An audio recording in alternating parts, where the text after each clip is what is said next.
Hello. Welcome to the stream. Let me turn down the music here.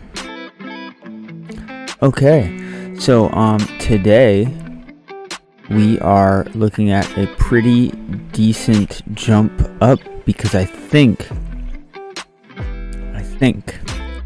if I finish my word count, and this is a big if, but if I finish 3,000 words before midnight tonight, then I will be 600 words away from jumping the line, which means we would jump the line tomorrow if I was writing on Thanksgiving, which I'm still not sure if I'll be doing yet.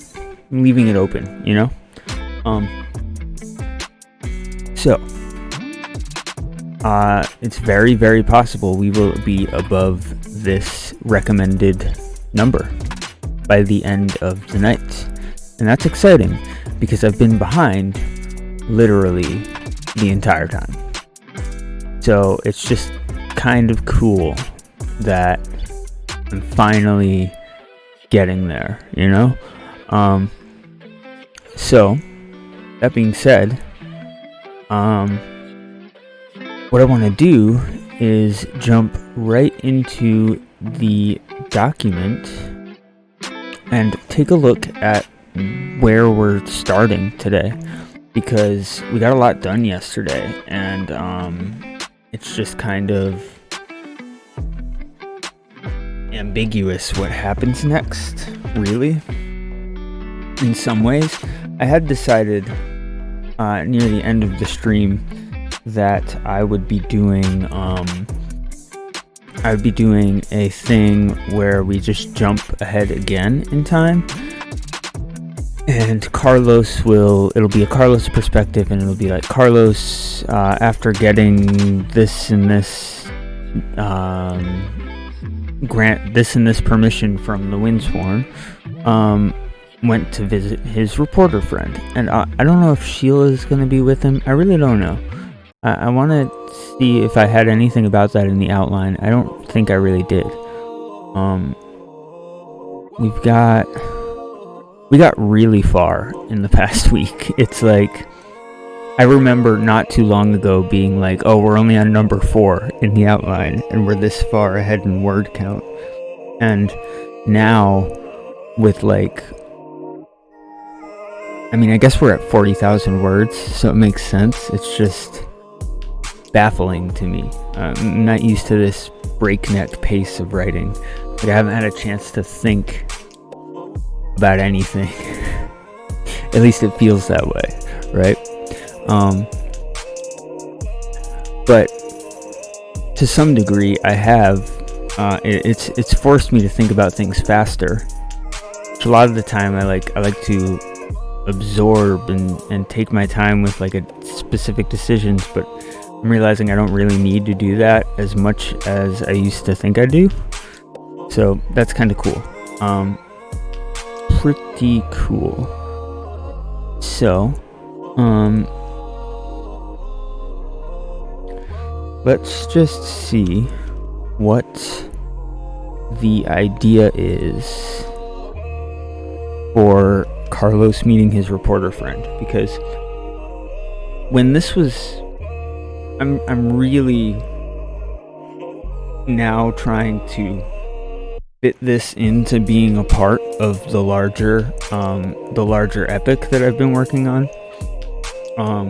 which changes a few things, but not necessarily entirely. Like the epilogue to this book was supposed to be this reporter that Carlos meets with getting killed while attempting to release this information to the public, and that was supposed to leave it off on a dark tone, and also kind of cliffhang this book, which is was sort of intended to be like a prologue, not really a prologue, like a story in universe.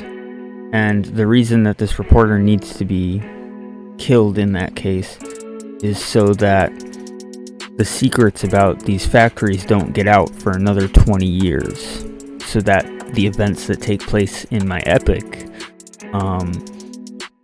actually make sense. So that changes a bit if this becomes part of the epic, right? If these become characters, side characters, off on their own mission while my main character's dealing with stuff, and they get somehow involved, then suddenly this reporter dying in this way doesn't make as much. I mean, it can still be useful in the narrative, but it's not as impactful, and that means it might be like a epilogue. And the lucky thing is, we got 5 days left to go.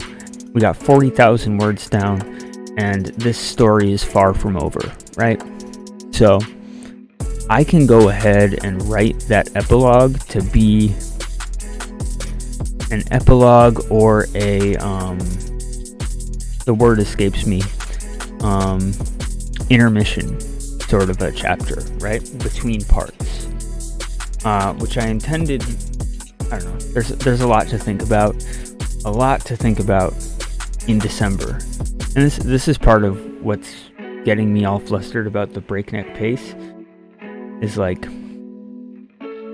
there's so much I have to work out now with what I've written and how it fits in and all this stuff, but I just want to write that 10,000 more words and be like, okay, here we go.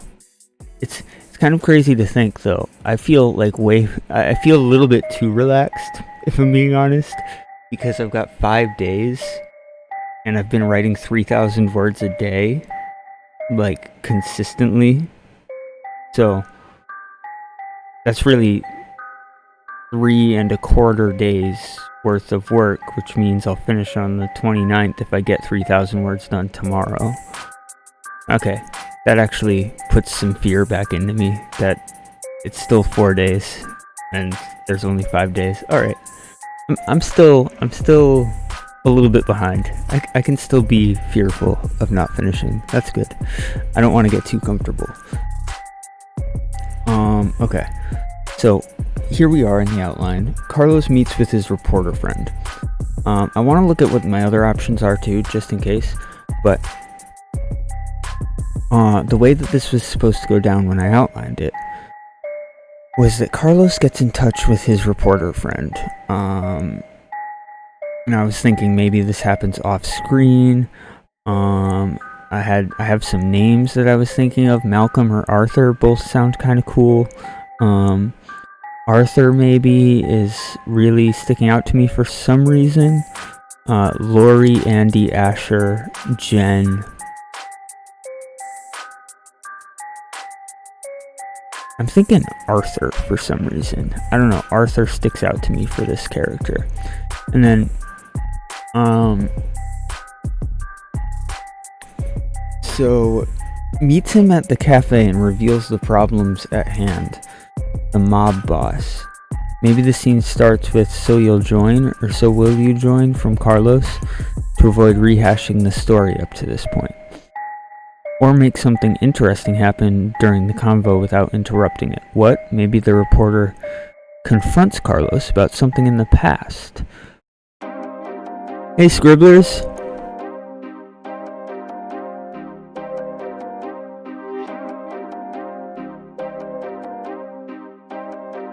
Hey, so scribblers, I'm actually like just on the verge. Here, I'll show you. Like I have to really push to make sure I hit that 50,000 word goal. So I think I'm going to be doing a bunch of sprints on my own here, but I'm going to get in touch with you as soon as December rolls around, as soon as I get my 50,000 down, because that sounds like a lot of fun. So thanks for coming in, and I really appreciate it. I really do. I'm sorry I can't right now. I just, I'm at 38,000. I'm so close. And I just want to finish it off. So yeah, I'm gonna do sprints for the day, I think. trying to avoid as much distraction as possible, especially because I'm not certain I'll be able to write tomorrow, and that will make things all the more difficult for finishing and stuff. So yeah. Yep, I'm almost there. I'm getting so close. I'm excited about it. So yeah, I can't wait to talk about it some more, like especially once I'm finished. So I really look forward to that collab. That sounds like a lot of fun. And thanks again.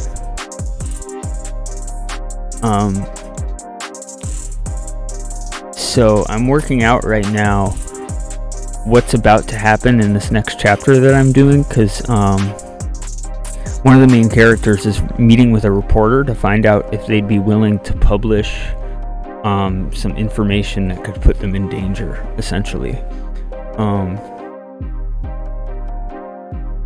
So yeah, I'm just going through my outline. Carlos introduces his friend to the guild boss, to Miss Dowry.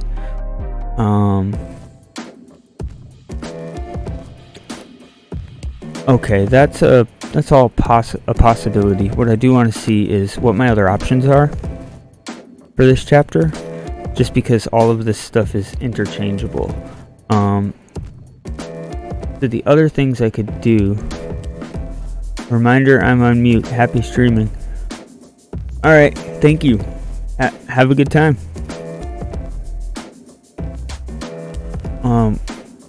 Carlos and Sheila meet with friends to recruit. Oh, right. So this whole piece is actually multiple different things. What I'm scrolling through right now. It's them basically contacting everyone they know from Sheila's old life and from Carlos's life with guards and stuff. So that's gonna have to happen. I think that waits till after the reporter. Carlos and friends realize Sheila is perfect for the thief position, and they convince her. And that is essentially what leads into the climax. So this whole mess of stuff, that's all we have left until basically the ending of the book, which is kind of cool. It means that the book's actually closer to what I'd predicted, maybe 70,000 words, maybe even just 60, depending on how quickly everything happens, which we'll find out a little bit of today when Carlos goes to run and meet with the reporter. I think that is definitely what I'm going to do. So let me pull up the document, and let's see. Get some of my coffee, and let's open up to the next chapter.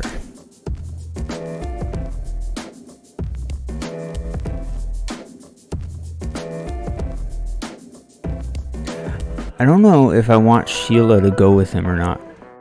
I kind of want this to be a Carlos solo mission, I think. We can drop any of them in if I feel wrong about it at any point.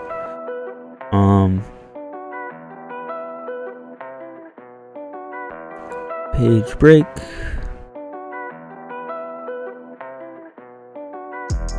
Oh, come on.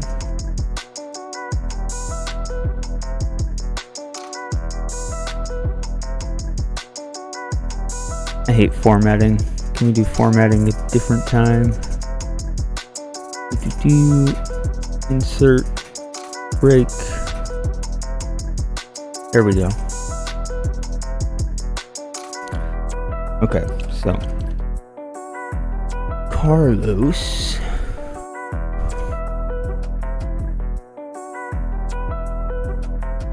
All right. Carlos what? Carlos does his thing.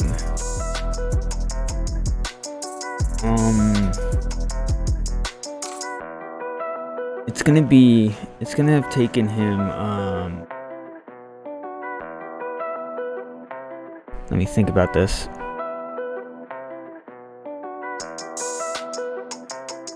So he gets out of this meeting, and this has been a week since they escaped, right? So he gets out of that meeting, and she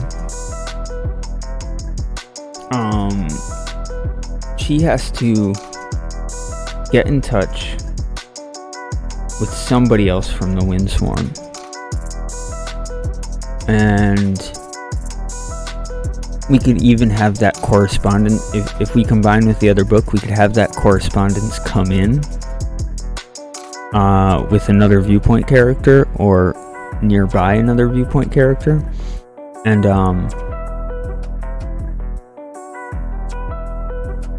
show the connections.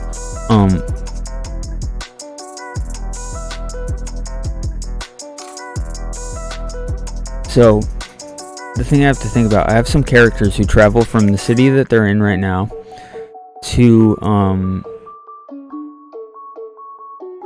the place where she'd be sending this correspondence.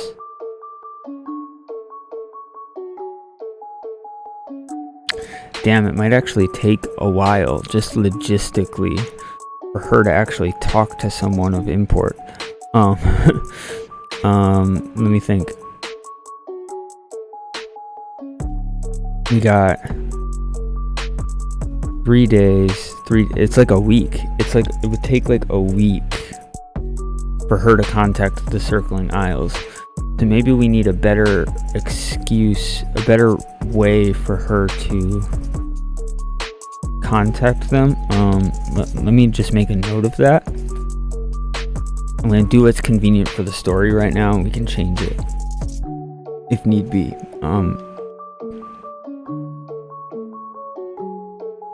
Come up with efficient communication method between Amphora and Circling Isles.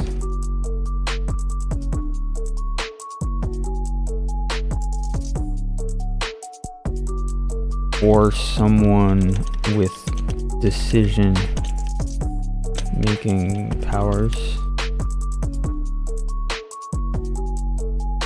/ responsibility. Okay, that's good enough for now. We'll just leave that as a note, and we'll say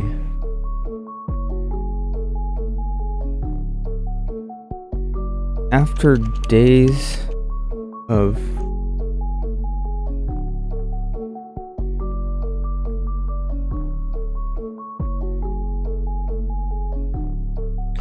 we're gonna have to describe the combat training. I just realized, because they're going through training right now.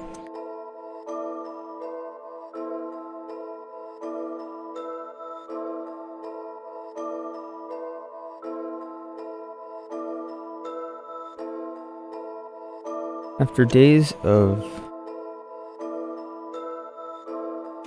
hard combat training with Alar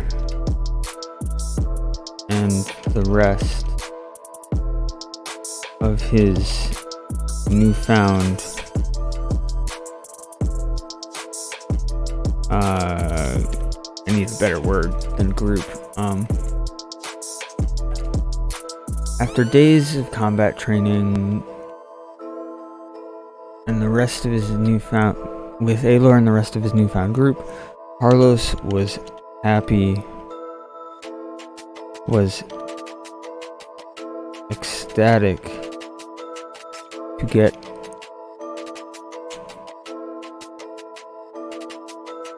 a few hours of relief.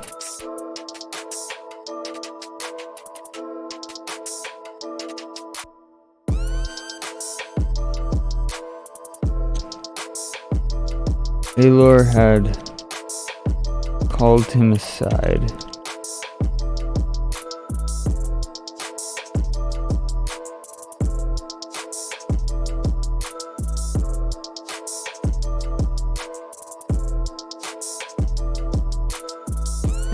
told him,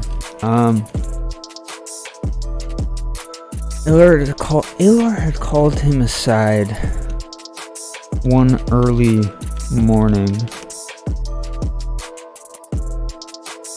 to meet in private, and something else.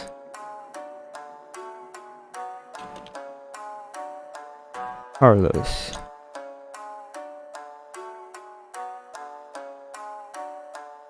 can you get in touch with your friend, the reporter,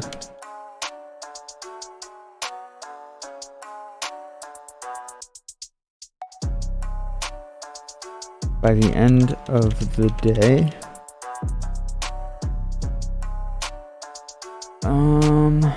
Yeah, if she asks him to get in touch by the end of the day, that makes it into like a clean chapter.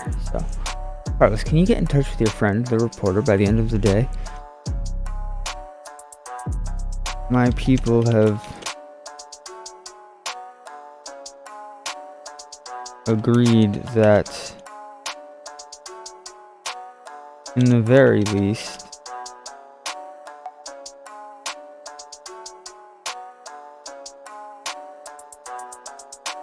it may be beneficial to have them on board.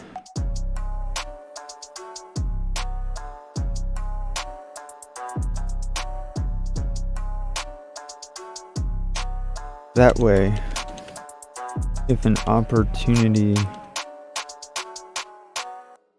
presents itself to publicize what we know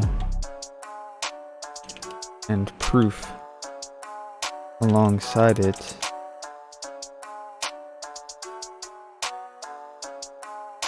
we won't be taking them by surprise, or be surprised ourselves by their reaction.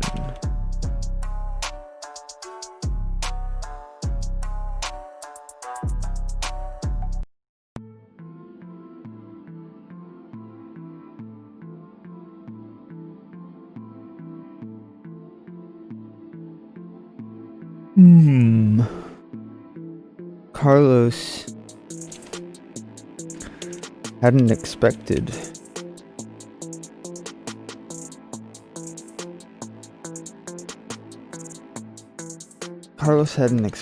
this sort of response to his suggestion.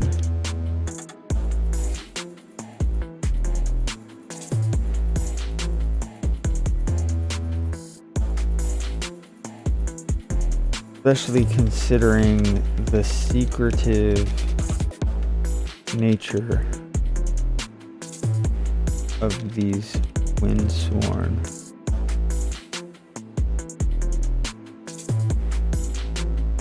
Okay. Seems good.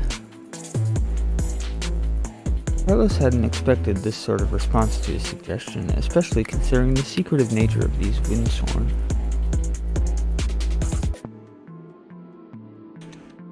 He'd honestly been prepared to drop the matter entirely.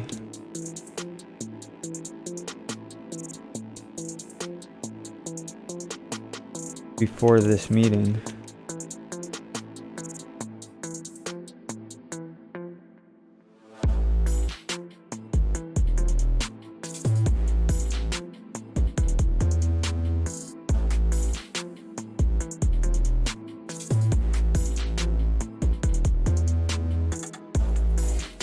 Yes, yeah, I should be able to get in touch with Arthur.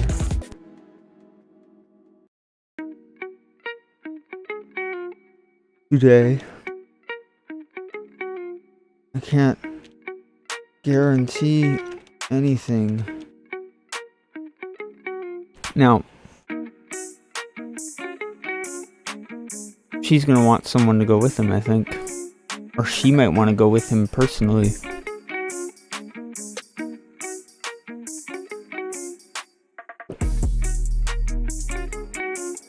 Because,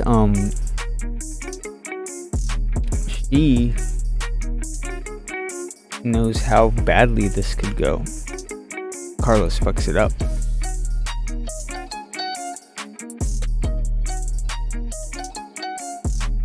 I think I'm gonna send her with him.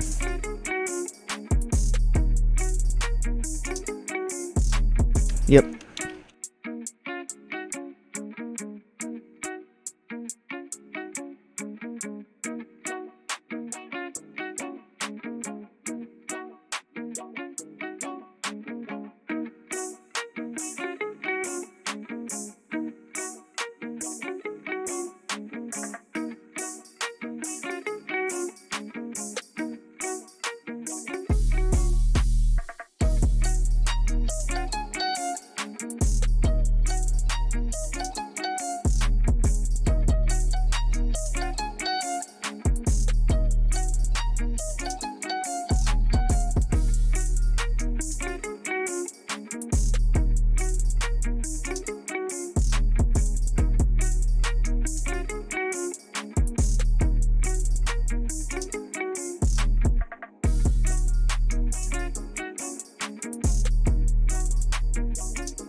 Use all the yawning, wow.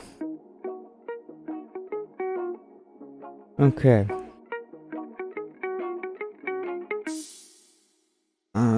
Certainly.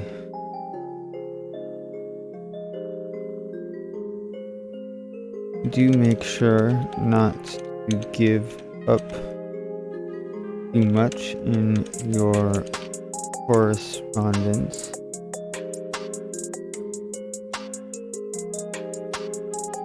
Also, use one of the guild messengers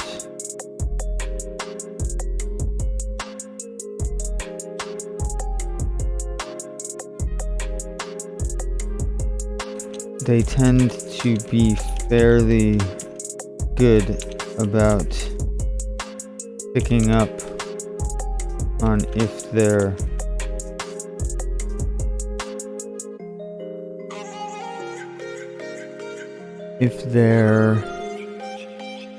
what I'm trying to say is they tend to be fairly good about picking up on if their message will be well received, like if someone's gonna turn in whoever sent it just because they got word from them.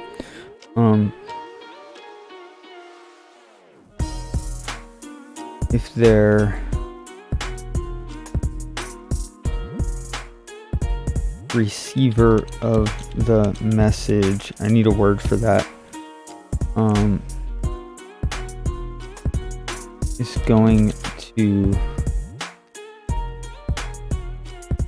receive the message well.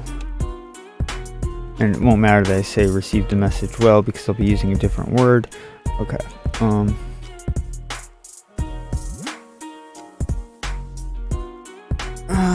Let's see. It was cold down here, so I had this coat on, but now it's warm, so give me one moment.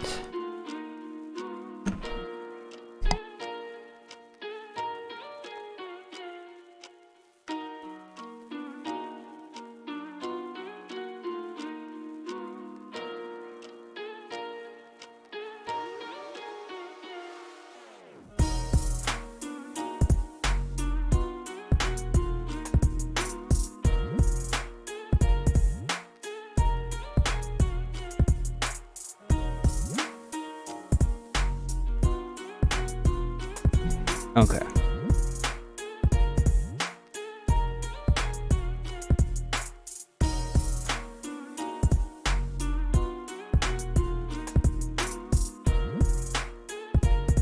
Certainly, do make sure not to give up too much of your correspondence in your correspondence. Also, use one of the guild messengers. They tend to be fairly good about picking up on if their blank is going to receive the message well.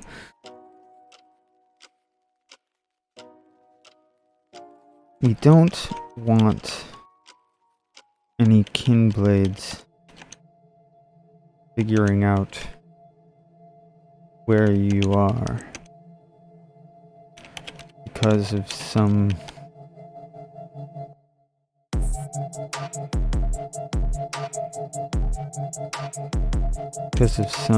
messenger or reporter.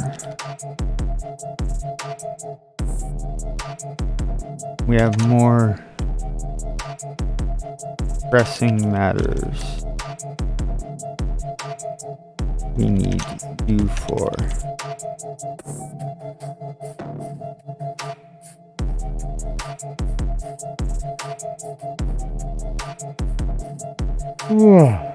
Excuse me again. Wow, I don't know what's wrong with me. So many yawns. Okay. We have more pressing matters we need you for.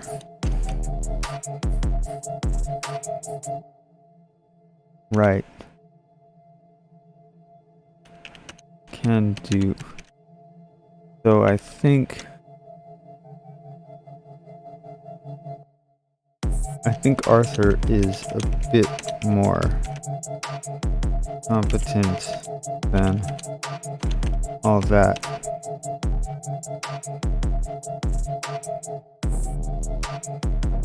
I doubt that man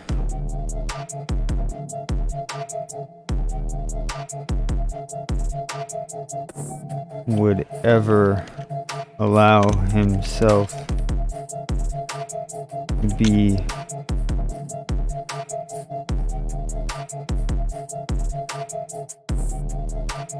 coerced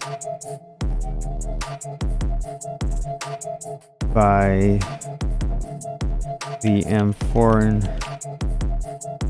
government.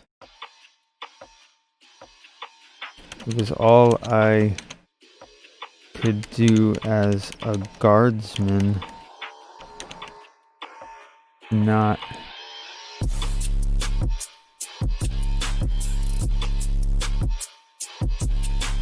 have him exposing what we'd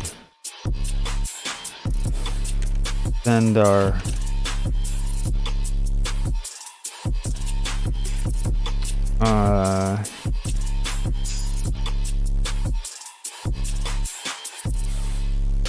budgets on. I don't know. He's got to say something like something that is frivolous compared to the enslavement of people, and make that out like, oh, because he cares so much about these little things, he'll care even more about something this terrible.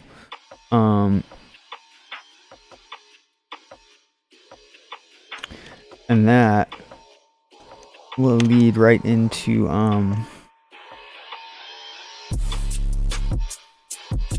yes, well, budgets for city guards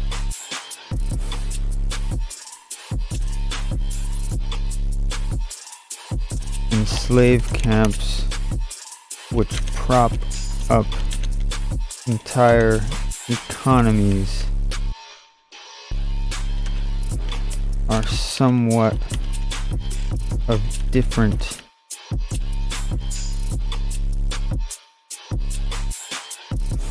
scope, somewhat of a different scope of importance altogether. This is a messy sentence that needs to be fixed. That's why I'll be coming with you to this meeting.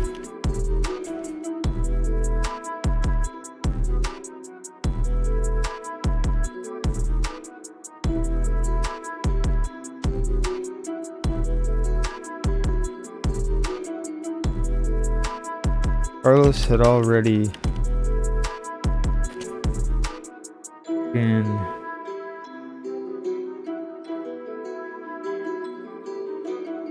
preparing to go.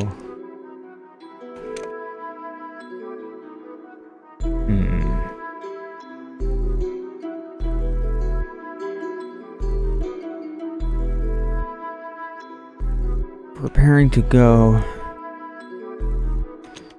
getting his coat or something. I don't know what to say there.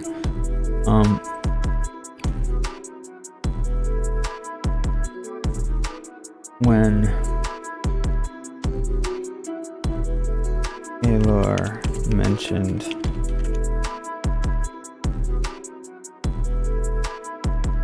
her wish to come with him,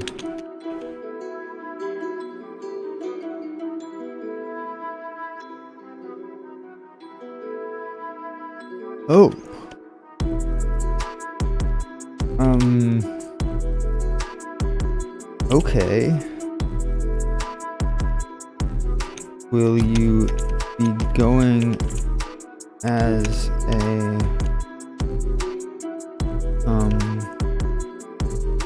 as yourself? I've been doing so much like as a in my dialogue. I don't know if it's way too much. It feels like way too much.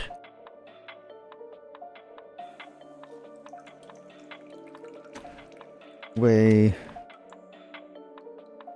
too much and ahs.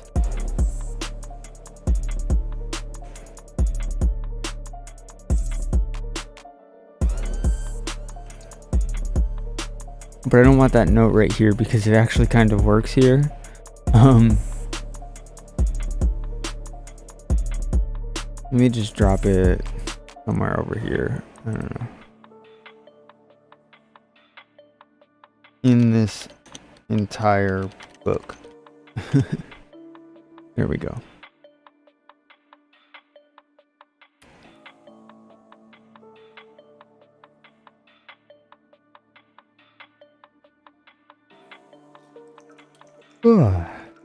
Wow. These yawns are non-stop. I don't know what sort of oxygen I'm missing or something. I don't know. Okay. Will you be going as yourself?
Miller nodded. I shall. I've been instructed that we should not allow the reporter out of our sight once we inform him of the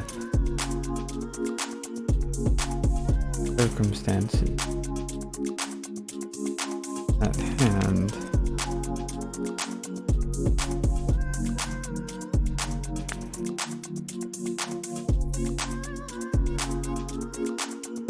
Well,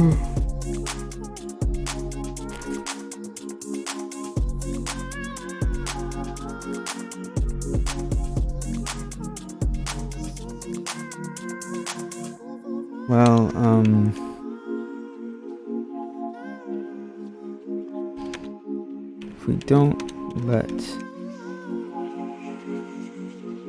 him go to work, how is he supposed to be any use to us when we need him?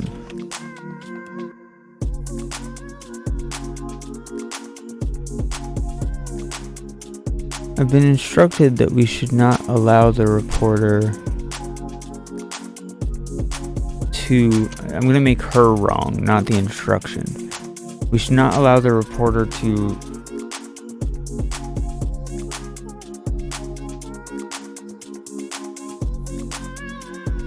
reveal anything about our plans until the moment is right. About our plans or what is happening in those factories until the moment is right. We don't want any of this information getting out to the public and being interpreted as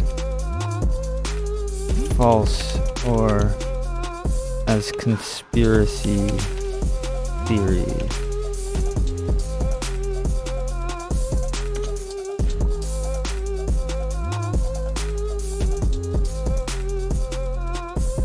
I've decided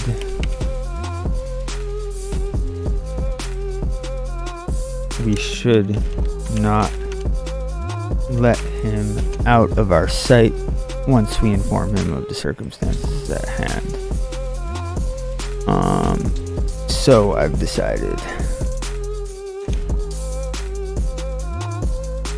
Hey P2, how's it going? Oh, no worries. You're out, gotta wash dishes? Okay, cool. Well, it's good to see you. Thanks for stopping in.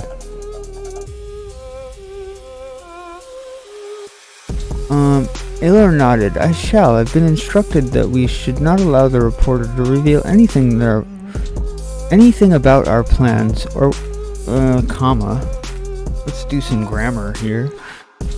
Or what is happening in those factories until the moment is right.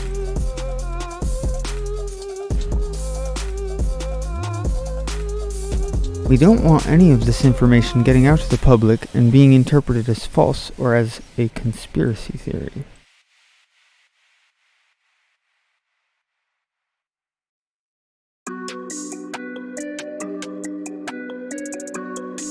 It needs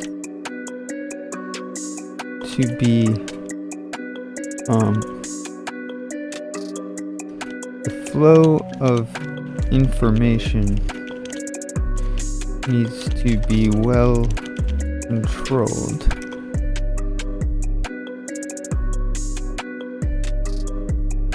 to ensure this. I've decided we should not let him out of our sight once we inform him of the circumstances at hand. Well, if we don't let him go to work, how is he supposed to be of any use to us when we need him?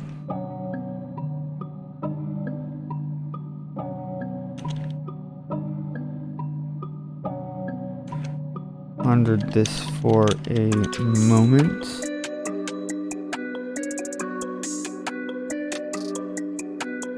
Yes. I forgot how strange your working customs are here in amphora.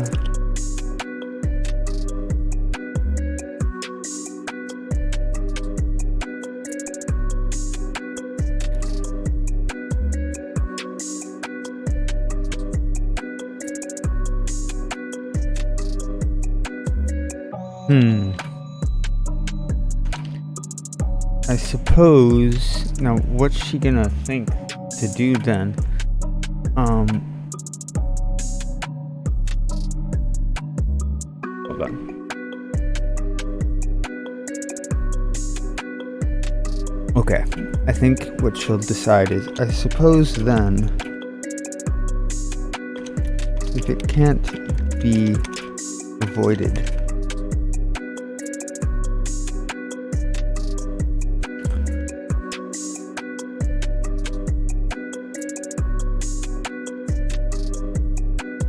we should ensure he is not too well informed. I suppose then, if it can't be avoided, we should ensure his trustworthiness.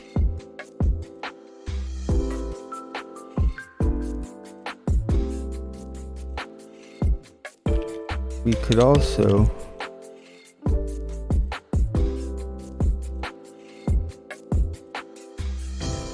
make sure he is not too well informed. That way,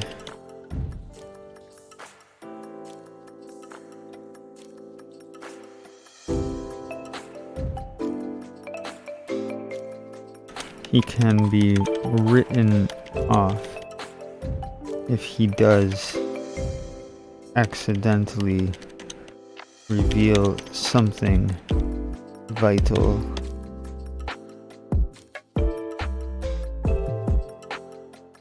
It's not perfect,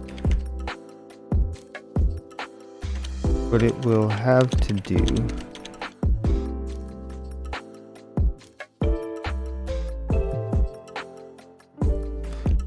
Carlos, yes,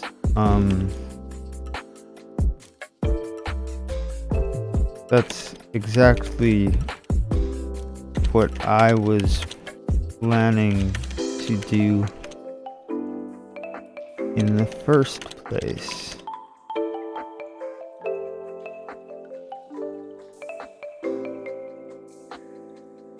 Carlos couldn't help but be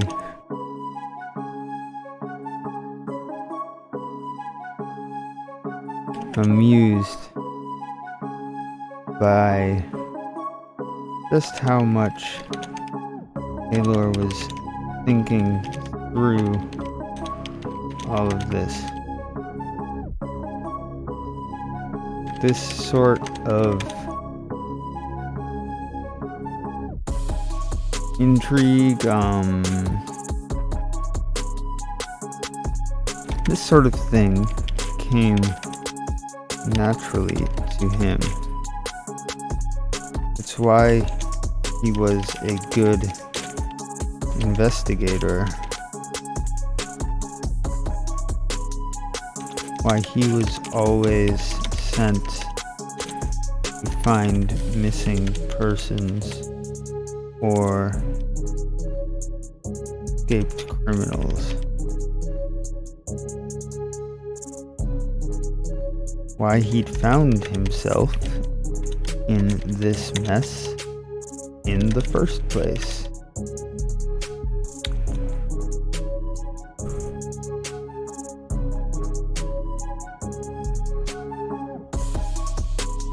He supposed that sort of intuitive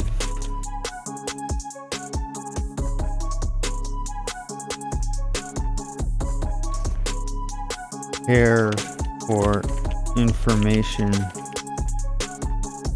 wasn't natural to everyone.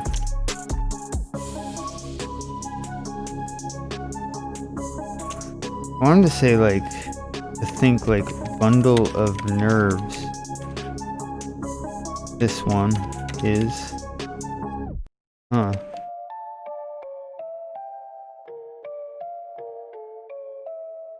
some point, like something. I feel like that fits in there somewhere, but I just don't know where. Carlos thinks at some point about Alar.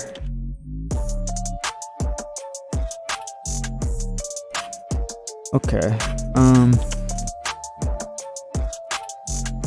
Cool.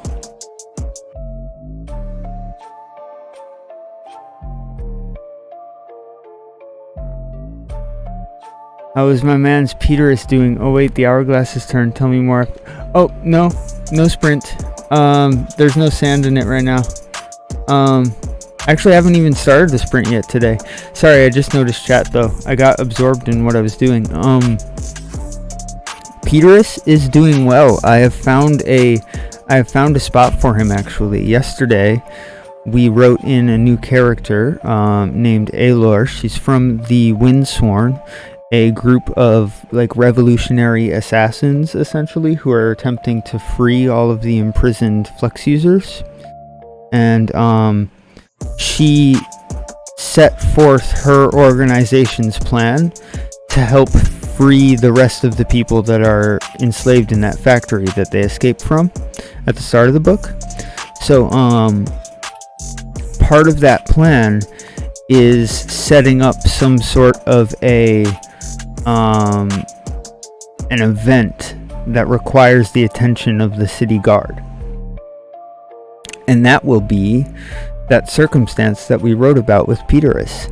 That sort of situation where the crowd gets wild because they'll have plants in the crowd that set it up. So that's gonna be fun. Yeah, it's gonna be really interesting. That's for certain. I'm gonna need to figure out which viewpoint character is dealing with that, because I just don't know. That's gonna be a December thing.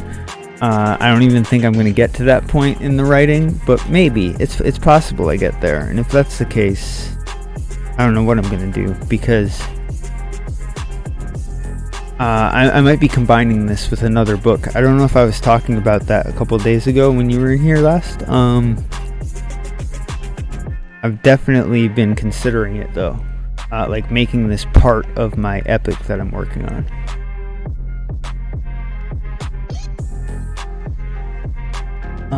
I need AT. Here we go.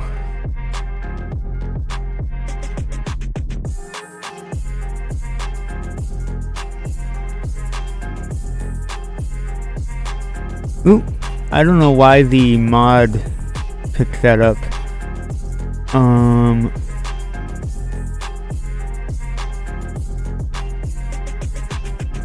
Oh, I see.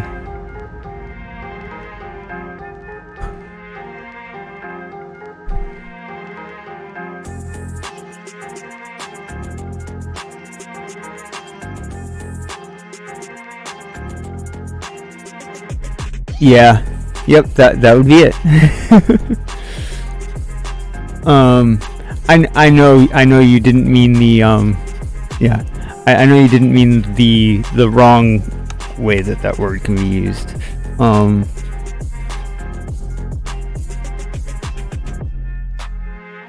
But yeah, I'm doing the same thing with mine. I'm just anytime I get like frustrated with the plot, I just kind of skip over it.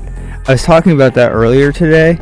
I have this breakneck pace that Nano gives. The one major issue with it is that I don't have a moment to like sit down and think about like, okay, the characters are here and they've done this and how do they handle this situation?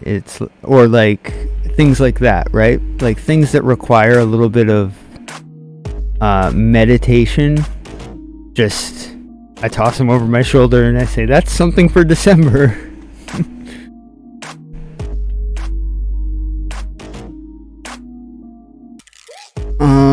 Okay. So, you know what though? I need to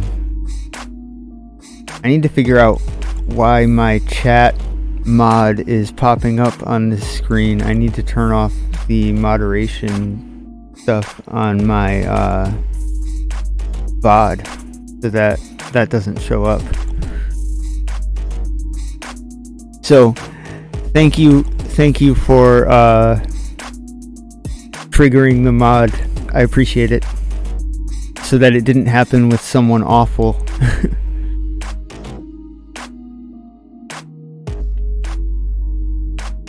Yeah, I 100% get what you mean. I've got so many bits that I just made up on the spot because I don't have time to plan. Yeah, that's where I'm at too. It's cool though, like the kind of it's almost like I don't know if you've ever done like morning pages. It's this sort of practice where you wake up in the morning and the first thing you do after you get out of bed is you sit down and you write like a page or two, right? And you just write whatever the hell you want, like anything. Doesn't matter if it's for a story, if it's just about a dream that you had, or like random like stuff that pops into your head that has nothing to do with actual narration. And it's pretty interesting. It's an interesting practice. It's not one that I've ever kept up for a long period of time, but in the amount of time that I've done it, it brings like a lot of inspiration, and that's what kind of, when you get to that point that you were talking about where you just make something up on the spot, that's kind of what it is, right? It's a similar thing to just doing that every morning.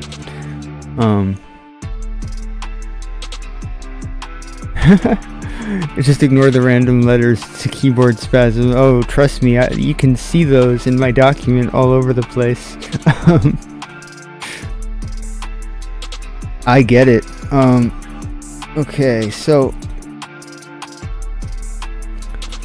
Carlos is dealing with so this new character that you're not familiar with. She is part of the Windsworn, and Carlos asked her if they would be okay with a reporter, with a friend of his who is a reporter, getting involved with this, so that they could publicize everything about it when they find proper proof of the prison and stuff. Yeah, I highly recommend it, even if you just do it for like a week, or if you do it every day, whatever suits you. Like the entire world that this takes place in, that my Nano project takes place in, it was created because of me doing morning pages. She is here. I will actually read through some of what I wrote for her yesterday. Her name is Aelor, and she is a Windsworn, an assassin sort of a person, part of like a secret organization. Here we go. So, if you remember, they were meeting with Ms. Dowry, the guild's sort of boss, right? And she said that a representative from the Windsworn would meet with them. And so that's who this is.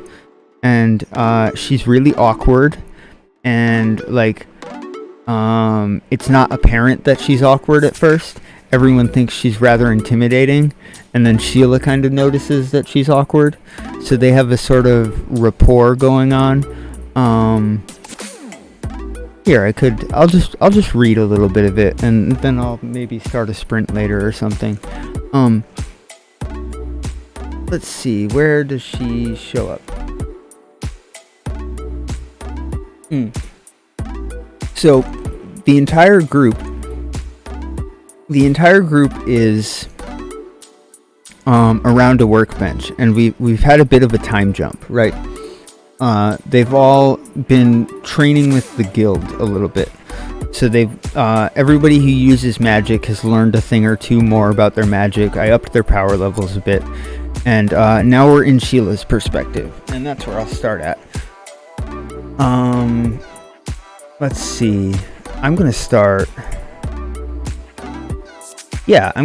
right at chapter 13's beginning.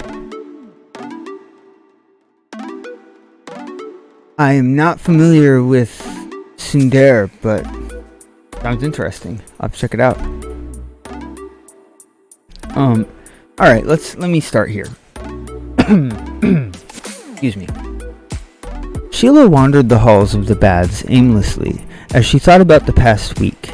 It had been a number of days since Sheila had taken Carlos to meet with Ms. Dowry, and she had, in that time, learned quite a bit more about the guild and its members. The thing which she'd been most surprised to learn was that the guild actually employed a number of infusers and shifters, like herself and the group. I don't know why I didn't just write their names. While they were known most for their coordination and regulation of black market trade in Amphora and elsewhere, it turned out that the guild was quite a big purveyor of goods that could only be produced by people like her and her friends. That was the reason Dowry and the rest of the guild were so interested in her and her friends' services. Sheila, Georgia, Maximilian, and Andy had all been introduced to a number of other shifters and infusers that taught numerous little tricks about how to combine their magics more effectively and how to use their powers in ways that they had never thought of while imprisoned in the factory. I'll have examples there. While they were learning about Flux, Sheila had noticed Carlos spending an extraordinary amount of time with Janice and Avantika. After a long few days of questioning and prodding at Janice about the Windsworn and the brief mention of them, which he'd made to Carlos, Sheila was able to extract a bit more from him about the group, which she expected to be meeting any day now. The first thing he'd told her was that they were not the type of people she would want to get on the wrong side of. Any Windsworn she met, he'd said, would be capable of gutting her 50 different ways before she could say hello. If that wasn't intimidating enough, I have to put another example there. And then, for the third thing, as if to contradict everything else he'd said about the group, the last thing he'd told her, before seemingly realize he'd said too much already, was that the Windsworn were generally very nice and fun-loving people. Sheila continued her walk until she found herself in the large training room, which she'd spent a number of hours in this past week. She noticed her friends, including Carlos, off in a corner of the room, which contained a number of workbenches and odd bits and bobs, which Sheila now knew to be materials that were incapable of being influenced by Flux, but which might be useful in the creation of different items. The group was congregated around a single workbench with Maximilian's wheelchair placed upon it. They were arguing about something. You like the line about the gutting? It's funny you mentioned that line because I stopped there. I was in the middle of a sprint, I think. And I stopped there and I was like, I don't know what to write here. And I like just started talking into the microphone. I was like, I want to basically say that they would be capable of gutting her 50 different ways before she could say, I don't know, hello. And I sat there, like, after saying that, like, what the hell do I write here? What the hell do I write? And then I was like, wait, I just said it. So it's funny how that works sometimes. Yeah. So, they were talking about making something interesting or arguing about how to do something with Flux. They will be visited by Ali here. Right, I was going to have a different character show up, a character that I'd already made.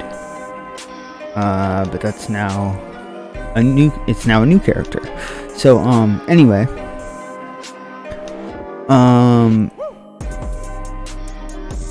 that's kind of a note that I actually filled in from.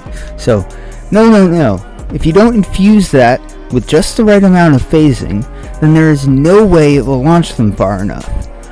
But if I put too much in, then it will probably fling the lever along with the bomb. Bomb? Sheila asked. What in the five hells are you all making? Georgia smiled and waved Sheila over to the group without looking away from her work. Sheila, you know better than anyone here what would happen if we over-infuse this. Georgia pointed to a small gear which seemed to be pulling a door open on the side of Maximilian's chair. Examining the contraption further, Sheila realized that the door was meant to contain some sort of projectile and launch it from the back of the chair itself. What are you planning on shooting out of Maximilian's chair exactly? Sheila gave Georgia a scolding expression and crossed her arms. A bomb! What else? Maximilian interjected. Remember that powder shop we walked by a while back? Turns out this stuff is pretty damned useful. You went and visited what's-his-name without me? Sorry, it was just on the way, and Maximilian really wanted to go, and it was just for a laugh, but well, the bomb was his idea. Georgia shifted uneasily under the weight of Sheila's glare. Sheila sighed and looked into the gears and mechanics of what now made up the inside of Maximilian's nearly indestructible diamond chair. These three really had become quite the team. Sheila wasn't certain what half of the contraptions they'd made this week did, but they'd taken to combining their abilities with a lot of gusto in comparison to Sheila. She felt the odd one out whenever she worked with them, like she wasn't learning the combined properties of phasing and weight, and how their interactions changed the way a material like metal interacted with a material like stone, or vice versa, or what have you. And the reason that's all underlined is because I want to make her sound more confused, I guess. I don't know. I need to work on that. But I think as long as you refrain from giving it enough phasing to drop through the gear, and maybe wrap it in a bit of cloth at the connection point, the connection should hold, and it will probably launch whatever you're planning on launching quite far, I'd say. 100 feet or so, per pound? The voice came from behind Sheila, and she turned, startled. A woman in a green cloak with a longsword at her hip and a smile on her face stood feet from the group, examining their work with an aloof air. Hello, Sheila said, holding out a hand. Thank you. Who might you be? The woman took Sheila's offered handshake and returned it with a weighty, nearly robotic grip. Elor Erede, Windsworn, she said. You must be Sheila, and the four of you must be Maximilian, Georgia, Andy, and Carlos? Sheila nodded, realizing she was nervously gripping at her hand due to the rough handshake. She forced her hands to her side. Yes, ma'am, our mutual friend told us you'd be coming. Sorry, I guess we didn't expect you just now. Can we get you anything? The woman eyed Sheila up and down, then smirked. No need to be so formal. Dowry's really got you in a... I still don't know what to put there, hasn't she? She looked to Georgia and Maximilian. Is this something that can wait, or should we finish the project while we talk? Oh no, it can wait. Georgia shut the door to the compartment in the chair they had been fiddling with, and Andy took the chair from the table to help Maximilian back into it. Wonderful. Maybe we could all go somewhere a little more private, Elor said. The group followed Elor through the baths into a room similar to the meeting room in which they'd spoken with Janice and Avantika a few nights prior. Sheila took a seat next to Elor. After the group was done taking seats and exchanging pleasantries, Elor stood, and for the first time, Sheila recognized that the woman wasn't so distant due to her aloof nature as Sheila had interpreted her attitude earlier. She's nervous, Sheila thought. The realization made her suddenly much more comfortable. She nearly laughed. It was so odd to have this member of a nearly mythological organization in the room, ready to hear a lecture on something, and to realize that the figure you placed so far above yourself was just as nervous as you were, if not more. Sheila smiled warmly at Alor. "No need to be so formal," she whispered, with a wink. Alor reacts. This is a whole mess right here. I think this whole paragraph here is a huge mess. Let me see. I've been sent to Amphora City by the organization known as the Windsworn. All of you may have heard of us in some capacity, through tall tales or truer ones. But what you should know is that we are a force made up of individuals who value freedom and, another word I need to put in there that works well. We stand as a counter to the High Council and the Kinblades who've used secrecy and entrapment to subjugate the people of Amphora, especially its flux users, for too long. We've decided to take their methods and do something and use them to destroy them from within. Yeah, that's a mess. I should make Alor blush? Maybe. That's a decision for editing. It really depends on a lot of stuff, I think. I'm glad you think it's a sweet moment, though. The room maintained a silence which spoke to the tension caused by everyone there. Yeah, this whole section is a big mess that needs editing. Since my organization has left it to me to free these people, and to obtain whatever we can from the factory, I've decided that the best method to do so would be through an infiltration, one which I cannot complete on my own, one which I hope the 5 of you will help me with. And this sentence needs to change somewhat, but I hope to recruit others to help with this as well. I'll just put this in right now.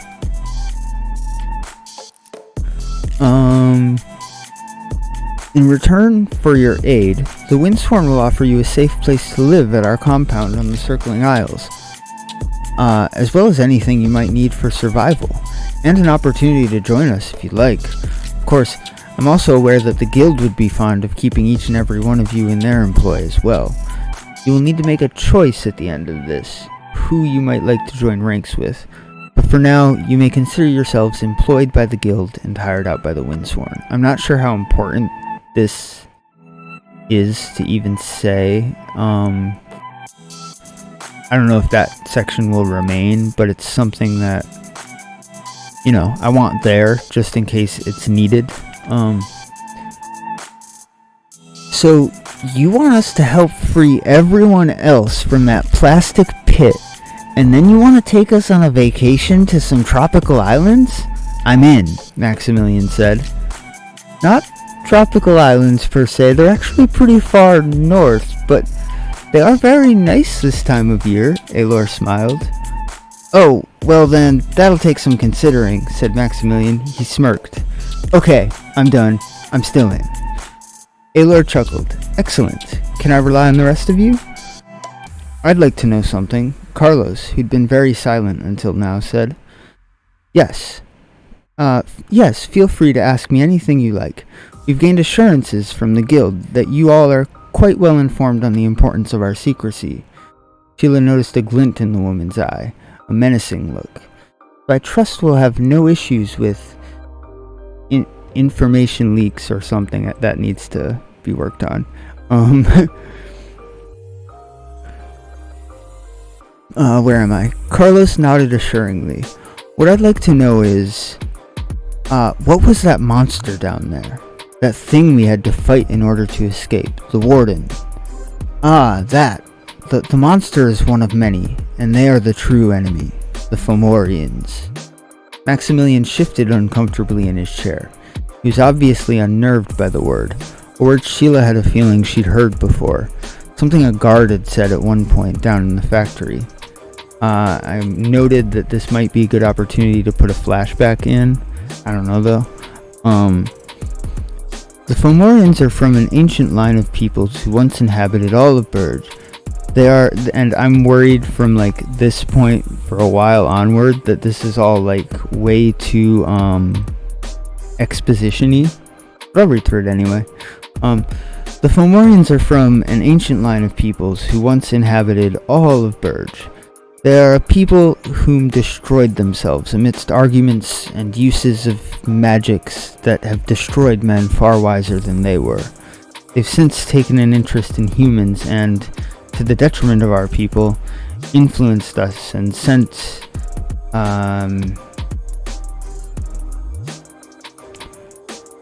something. I don't know what I'm putting there. I'll have to figure that out. They make people into monsters, Maximilian said, shaking visibly. I've seen him do it. It's the end we all would have been facing if we hadn't escaped that place. Aelor nodded grimly. He's right.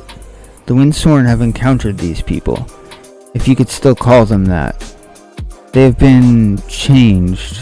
I've heard stories of people's own family members disappearing for years and then coming back home as monsters and slaughtering their entire villages. Sheila shuddered at the thought.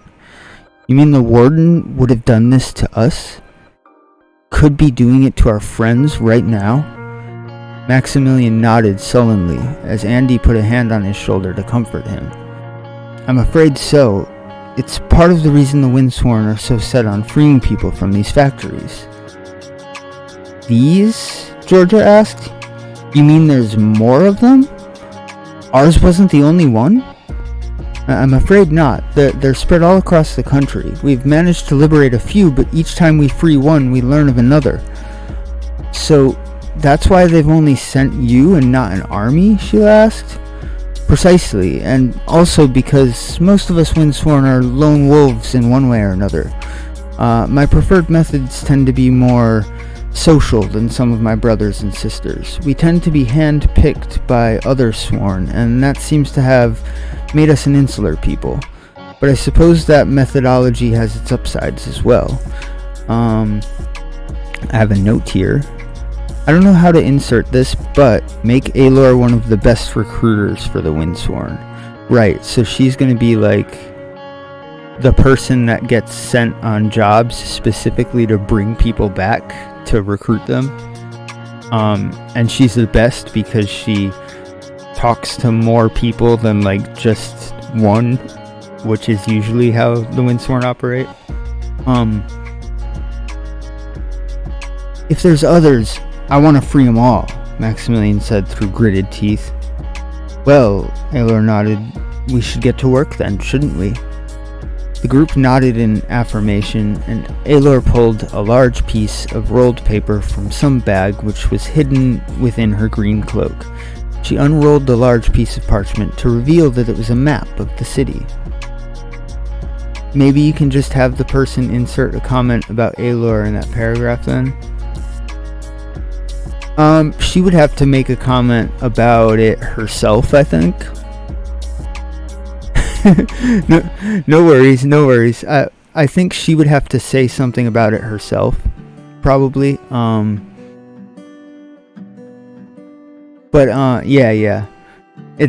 I don't know. It's a bit. This whole section is a bit of a mess because I was just like, I was in this zone where I was like, I know exactly what needs to be said.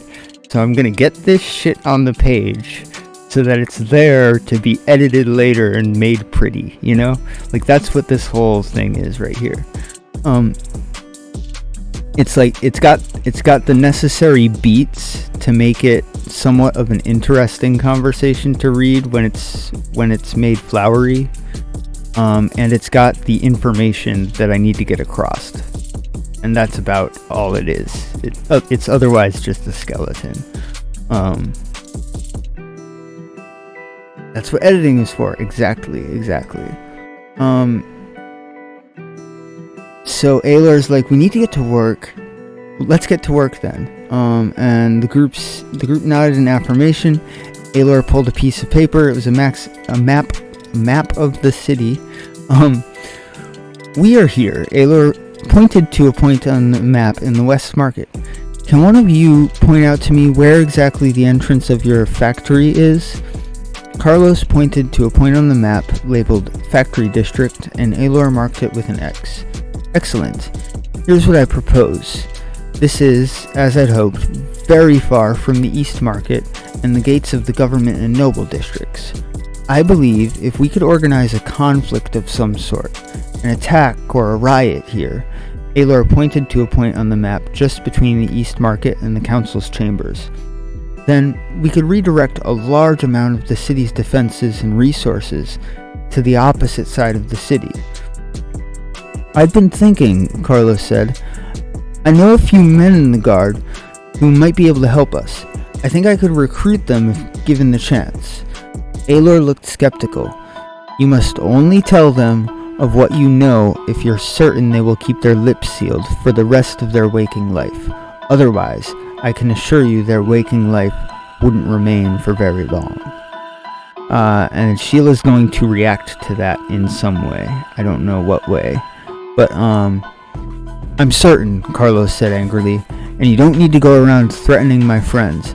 They'll side with us entirely, and I won't tell them anything of you or the guild until I'm 100% certain of that fact. I think makes this make more sense. Aelor seemed reassured by Carlos's statement, but Sheila wasn't so sure. I'll need to go with him for that particular visit, she thought.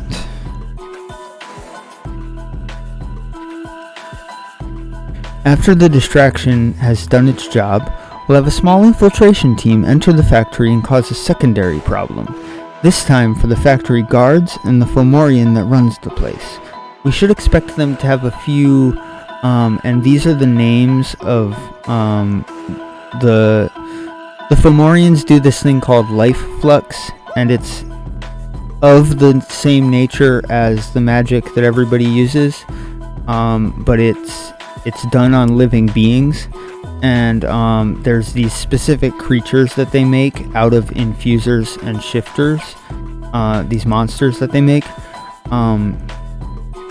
Actually, I think you were here, P2, when I wrote that prologue, where the guy was getting dragged away by some people. I'm not certain that you were there when I wrote that, but the two people that were dragging him away were each one of these, and I have names for them, but I couldn't find it in my notes, and I still haven't found them in my notes. Oh, okay, I can show you that briefly if it comes up.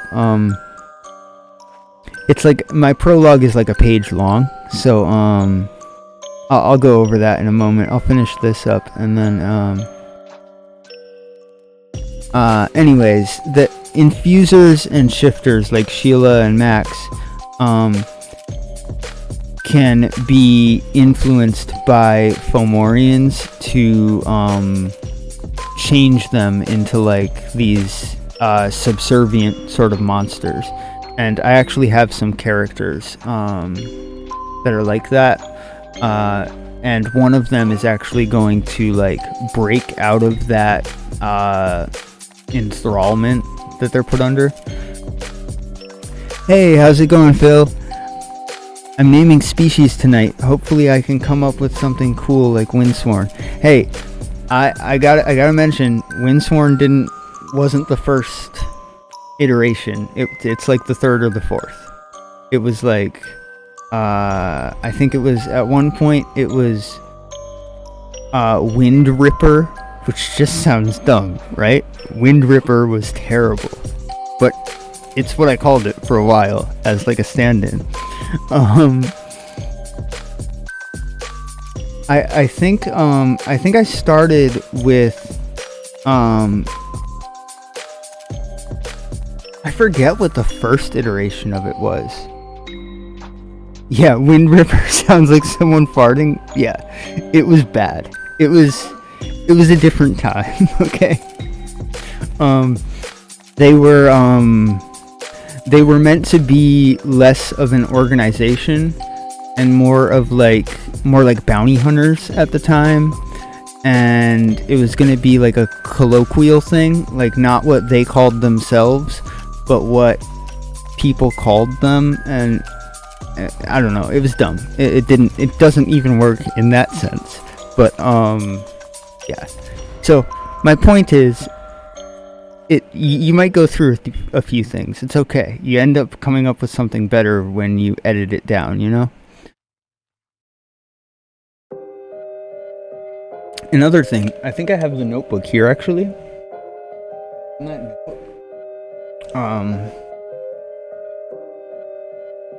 This I actually did like a design for the cover of the book called Windswept. This is the symbol of the windsworn right here. Anyway, let me see if it's in this notebook. I do like these brainstorming sessions, right? Okay. At one point, I was trying to come up with names for different sentient races that existed in my fantasy world. I decided against having like more than just like humans mostly in the story, but at one point I was just trying to come up with names for sentient races, and I don't know if you can read any of that, but that's just a random list of bullshit names that I wrote down. And like, you know, some of them are really bad, like Grell, Largs. Like Grell sounds okay, right? But Largs? What the hell are Largs? There's Quen and Shay and Tay and Noi. It's just random stupid words that mean nothing. But that could be a name for something, you know? So I recommend doing something like that because it gets it out of your brain, and then you can look at it, you know? Like, does that make any sense? Thank you P2. I like the symbol too. I think it's nice to like it would be nice for like a brooch, or also like to have on a coin, or a lot of different stuff. So that's why I chose it. Where was I in the reading? Alar seemed reassured by Carlos's statement. Sheila wasn't so much. Okay, after the distraction has done its job, we'll have a small infiltration team enter the factory and cause a secondary problem. We should expect them to have a few other monsters on hand, so we can expect this particular battle to get bloody. I'll need to spend some time training you how to deal with them, and in that time, I hope that we can recruit a number of people to aid with distractions or help with other things that need doing before the infiltration. This all sounds good. How should we start? And that's kind of a skip ahead sort of a deal. Excellent. So I'll see you all tomorrow, bright and early. We have some training to do. Alar looked at Carlos. You too, Mr. Guardsman. You may not have any magical ability, but I expect you've learned something of this factory in your previous journey. There. So your knowledge will be too invaluable to place you anywhere else in this fight. That means you'll need combat training. I have combat training. I was a guardsman. Alar let out an amused sigh. Not enough. Okay, fine. And then we're jumping right into Carlos's perspective, because Carlos needs to have a private conversation with Alar. Carlos let the rest of the group file out of the room first. He'd be damned if he didn't let this windsworn know everything he'd been thinking about and talking about with Janice and Avantika for the past week. Ms. Eriday, I have some ideas. I wanted to run them by you because they involve some world-shattering possibilities. And I said maybe that statement needs build-up in some way, like Carlos thinking about it before this, or some more conversation to lead into it. Do go on, Alar said, looking curiously down at Carlos, who suddenly felt very small now that he was alone with the robotic woman. I've been thinking, you know those new mass print papers that the market criers have been throwing about? The ones that tell the news on the day of the day for literate peoples to read about in the mornings? I'm aware we've had a few fingers in those operations, as much as we can muster with the amount of control the council has already exerted over them. Yes, well, I happen to have a friend who writes columns for one of those papers. We were to convince them to publicize proof of these factories to the world. Would that be something that your organization would be interested in? Aelor pondered the idea for a good while before responding. Carlos sat awkwardly in the silence of the room, expecting a "no" and "you're stupid for asking," or a similar response. Instead, she responded, "I suppose I could run it by some people and get back to you. It's a bit more difficult than you make it out to be, though, Carlos. We've tried that sort of thing a number of times, but the council seems to have its fingers in every possible publication outlet. We would need to sneak it by nearly every editor at the paper, and that would be a task." Carlos nodded, feeling utterly scolded. "I see. Don't let that dishearten you, though. This sort of work takes time and effort for very small results. But these results are the building blocks of everything that is good in this world. It's the little things that every person does which create overwhelming massive goodness that exists." I like that note. The most beneficial parts of society, I'm just brainstorming what I would actually have her say there. Speaking super profoundly, more profoundly than I can think of in the middle of a sprint. Alright, cool. Have fun with the chores. Thank you for the lurk, by the way, I appreciate it. And I'll wait for, what I'll do, actually, P2, is I'll probably flip the hourglass and do a sprint, and when you get back, I can read the prologue. You basically made it right through to the chapter that I was working on, so, good shit.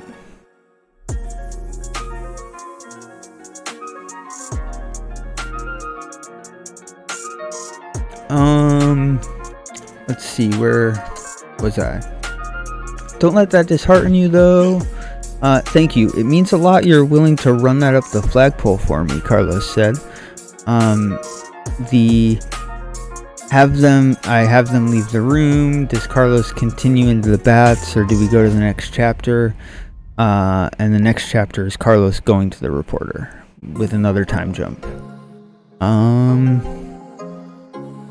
And then I have other notes for a bunch of bullshit.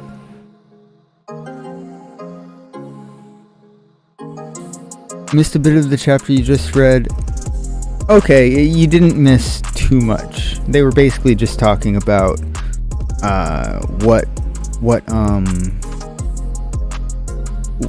bunch of random stuff.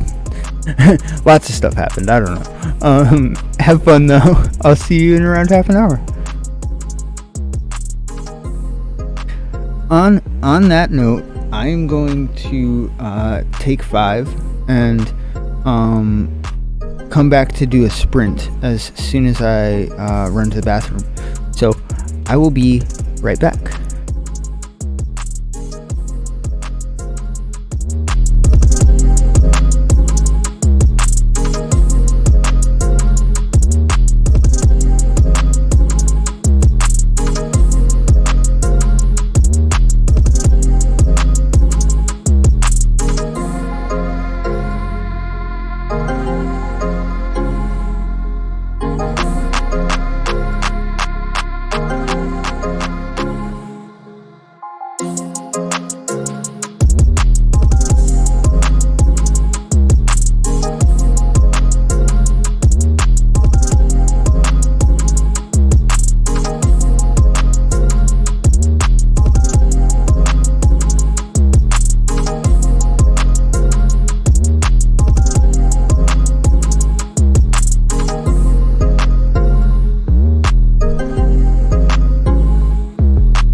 back. All right. Let us see. Right around 700 words. I should probably update the Nano page, even though it's only like 10 o'clock.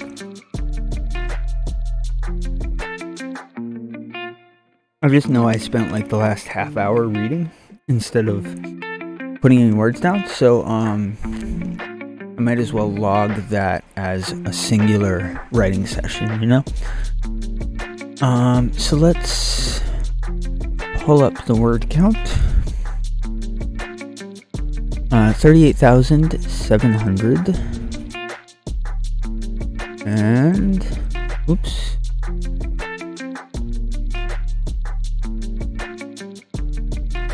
Okay, where do I go here? I'm forgetting how to use this website, even though I've been on it every single day. That's not where I wanted to go. Oh, I just had to click for the home page, of course. Updates. Feeling pretty good. I'll give it a smiley face. I started at around, I think it was 8:10 p.m. And I'm gonna say it was 9:15. I'm just gonna guess that. And there we go. And I'm just gonna pull up the stats again so that we can have a look at the graph whenever we need to. It's nice to see how close that gets to the blue line. Alright. Now, onward to the sprint. So,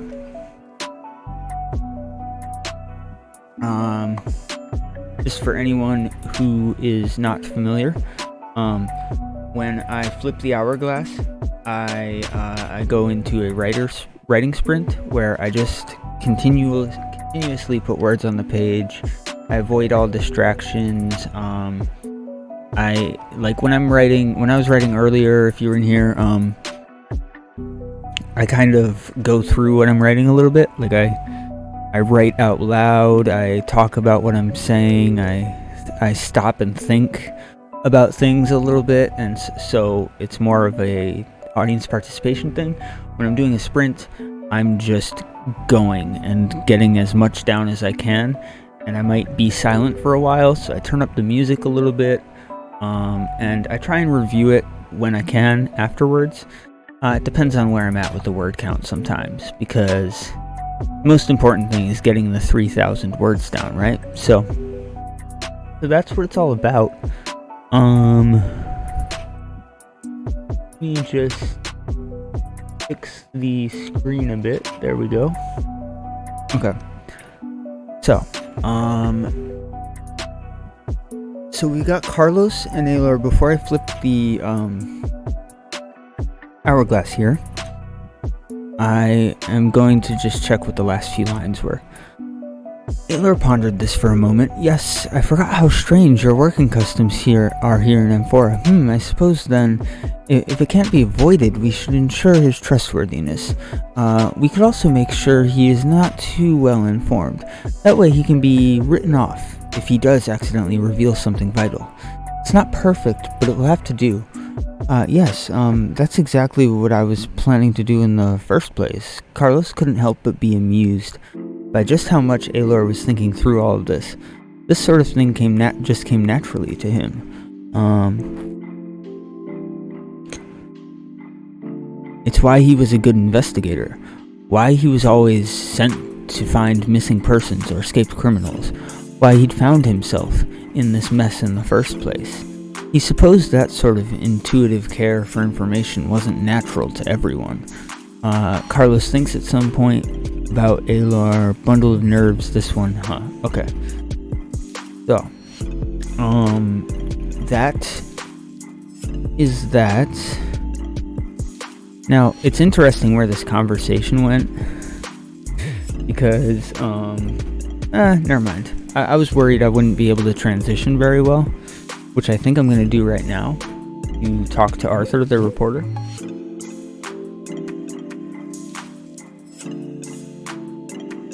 But I think it can be one of those single sentence things. Like, it was strange walking through the city streets with Alor, who is now in a black cloak instead of a green one, or something. Alright. Let me just get prepared for the sprint.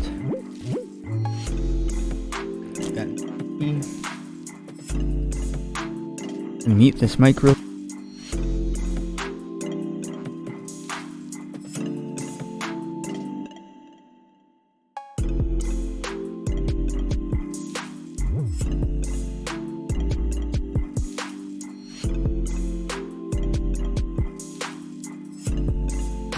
Alright. So, I think that puts me in a good place to move forward. I'm going to flip the hourglass now. Alright.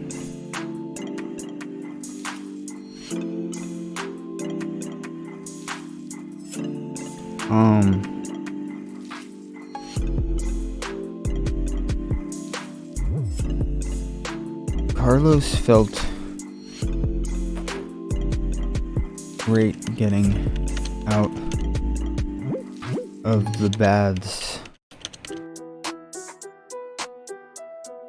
for some time and walking the busy amphoran streets like he used to. Not more than 2 weeks prior.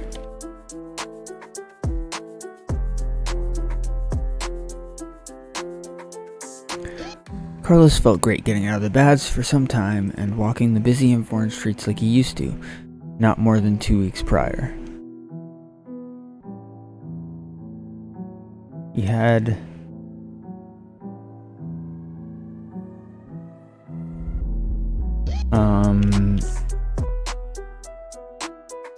disguised himself / covered his face somehow.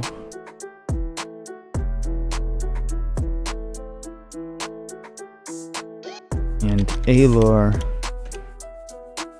followed close behind, having put a large black cloak over her green one.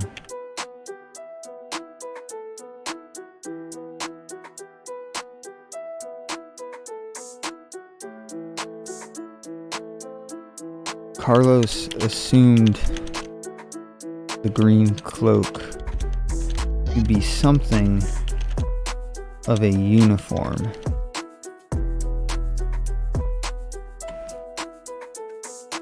Do assassins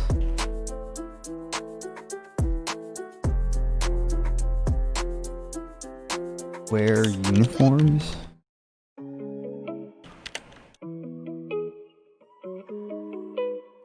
He wondered idly.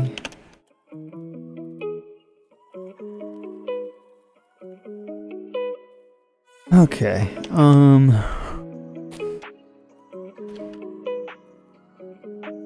They reached the location where they'd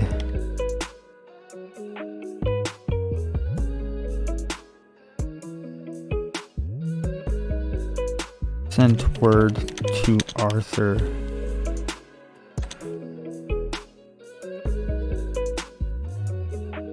how do I say this? They reached the location which they'd asked Arthur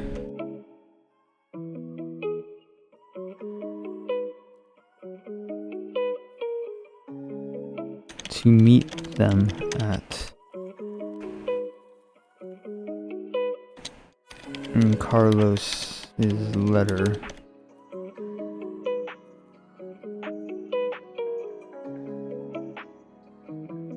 They hadn't received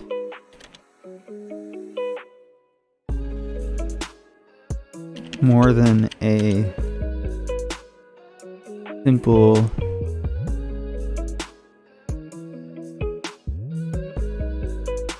affirmative from the guild messenger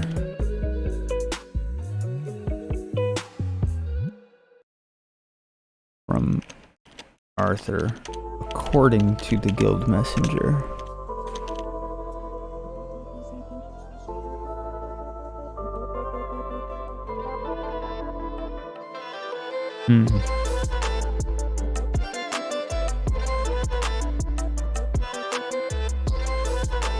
They reached the location where they'd asked Arthur to meet them.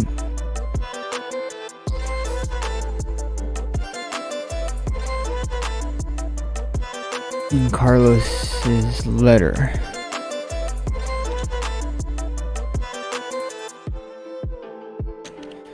It was the Blue Cat Cafe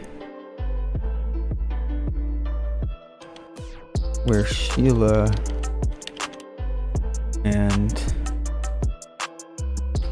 Carlos had been introduced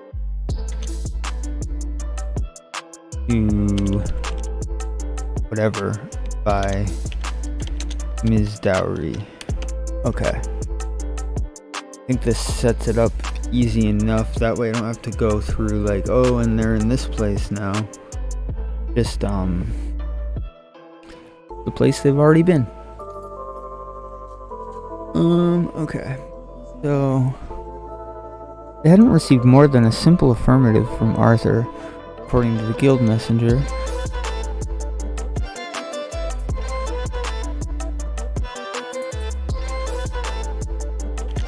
That sort of a thing was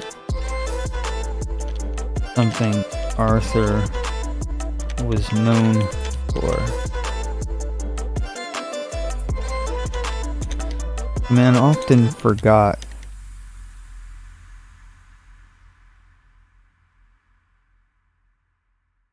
that other people existed.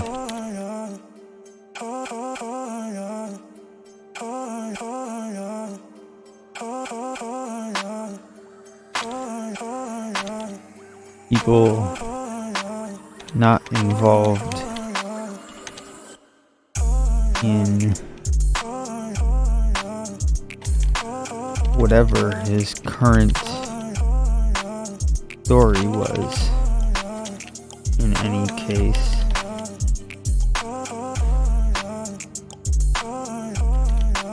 Carlos had seen the man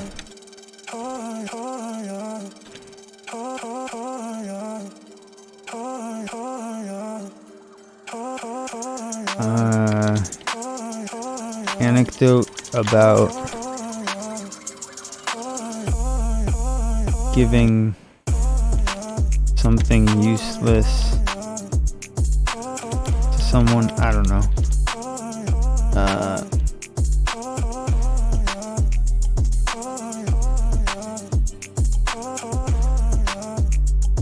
Blank letter to a messenger. I don't know. Okay, I gotta skip this song.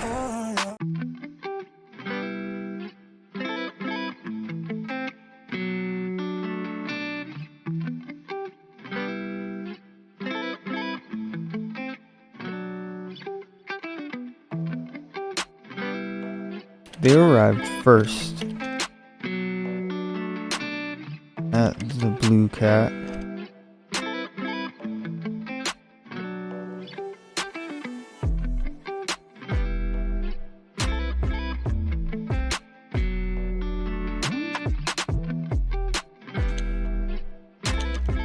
which Carlos and Taylor were assured would be readily available for them during this meeting.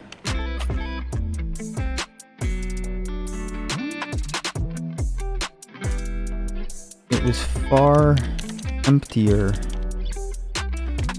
than it had been the last time Carlos was here.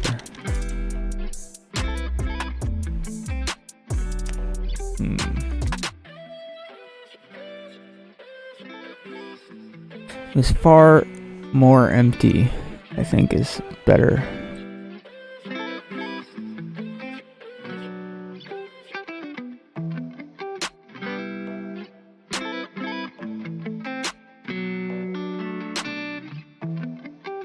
Hey Tanchi, how's it going? Thanks for stopping in. It was far more empty than it had been the last time Carlos was here. He worried. Wait, not he worried. He was certain that the waiters, waitresses, and at least half the patrons were guild members. However, he wondered if anyone actually came to this cafe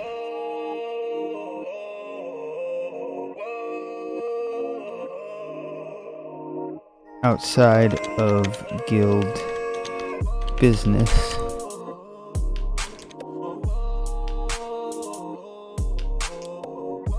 He imagined a confused patron coming in for a scone and suddenly being flabbergasted by a wave of Ms. Dowry's loyalists moving at her command. Okay. That seems good. You're doing alright? Wrote 1,400 words. That is great. Oh, yeah. Everybody needs more, right? You can never get enough. 1,400's good, though.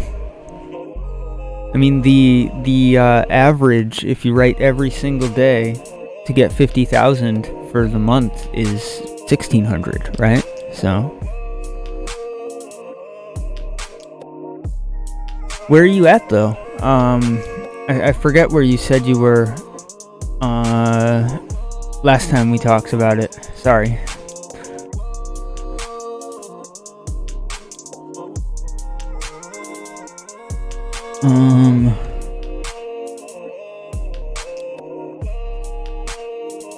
I misspoke last time, no problem. Okay. Around 20k? Cool. Like I said last time, that's 20,000 words. Hell yeah. Like, that's great.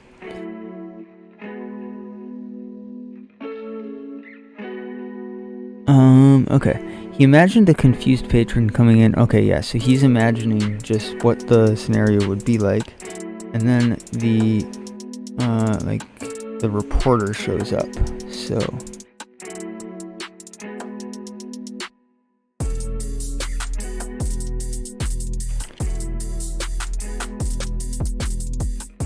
man in a gray suit and a matching gray top hat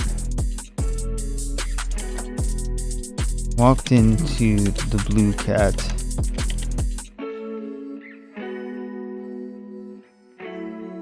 Matching small gray top hat. I don't need to say gray there because I already said gray. Walked into the blue cat.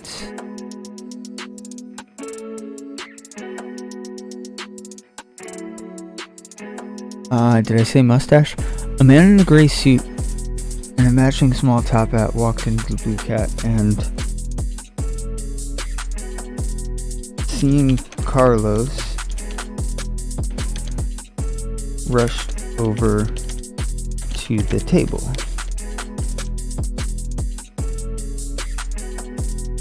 Arthur was looking genuinely Illumines? Illumines sounds like a really interesting, like, being. The being of light or something.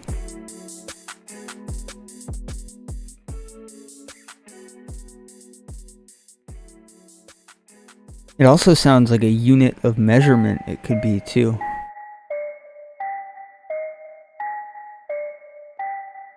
Man in a gray suit and a matching small top hat walked in to the blue cat, and seeing Carlos, rushed over to the table.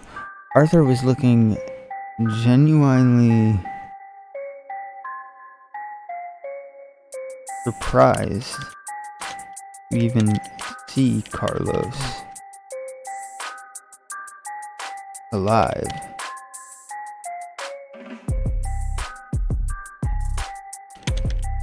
Maybe I'll have it be raining. Yeah, I think it's gonna be raining right now.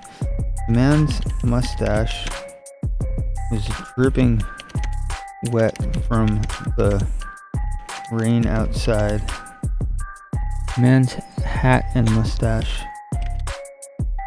And that way I can get character description across in action. Man's hand and mustache were dripping wet from the rain outside, and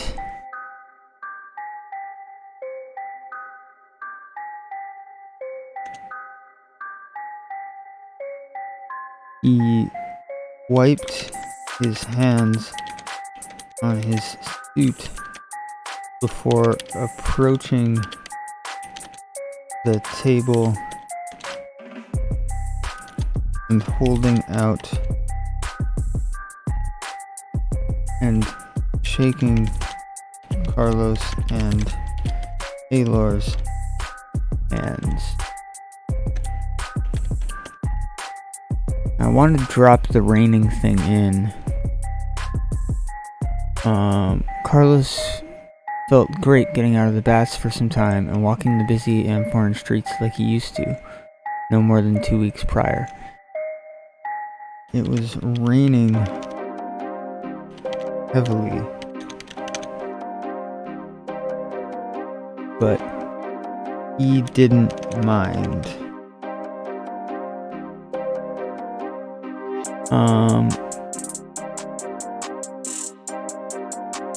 It gave him an excuse to wear the old cloak which Sheila had provided him with in the past. Provided him with last week. There we go. Alright, let's see.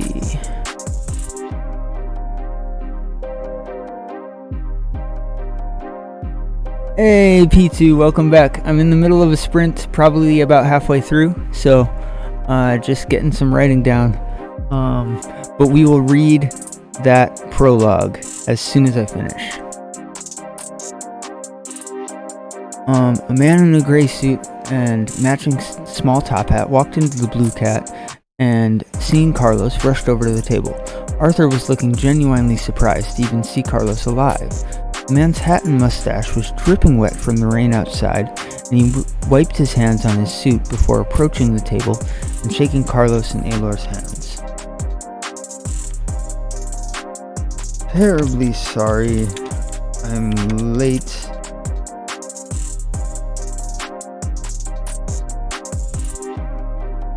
What in the hells is this about, Carlos? I was told you were dead not 2 days ago.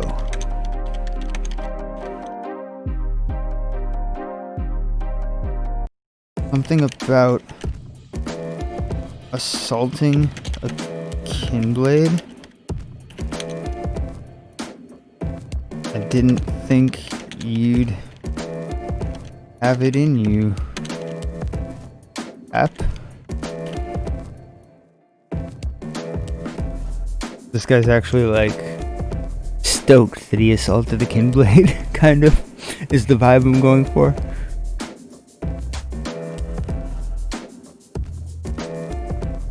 Illumins do sound very fresh, by the way. I wanted to mention that.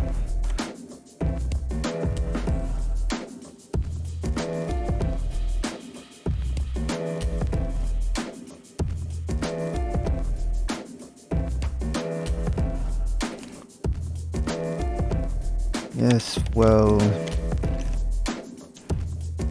that's not exactly the case.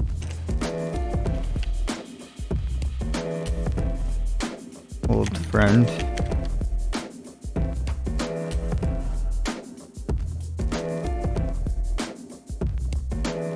Before we, I don't want to do it before we begin. Thank you for coming.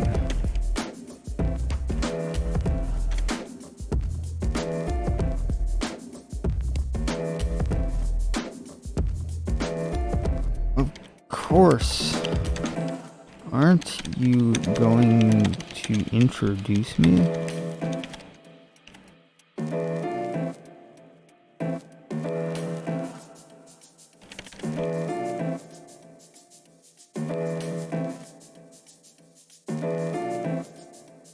Removing his soaking wet top hat and placing it on the back.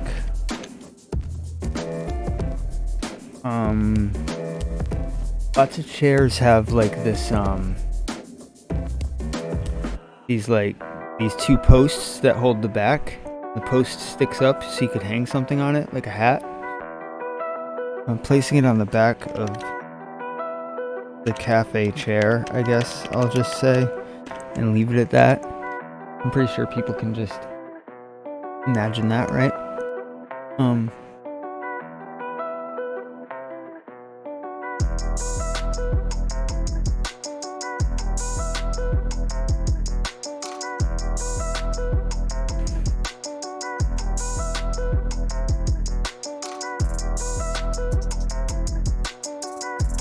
Here we go.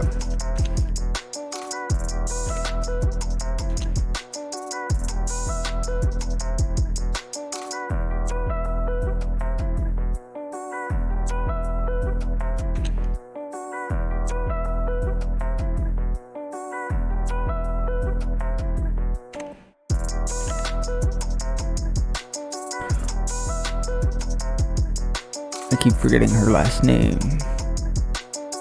Eriday. Aylor Eriday. Windsworn.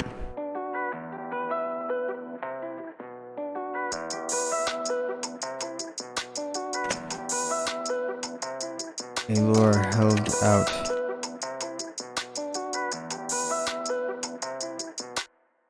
Aylor gripped Arthur's hand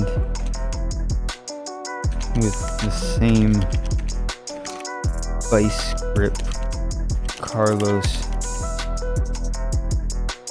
had been familiarized with, and the man's eyes went wide in shock before settling on something more like, was that amusement?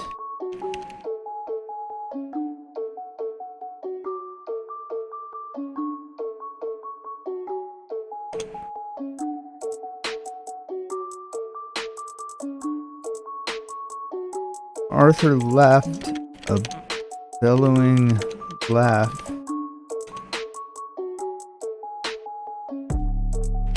Good one.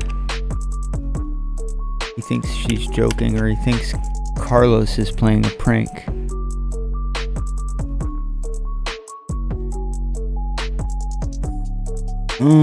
Arthur laughed a bellowing laugh.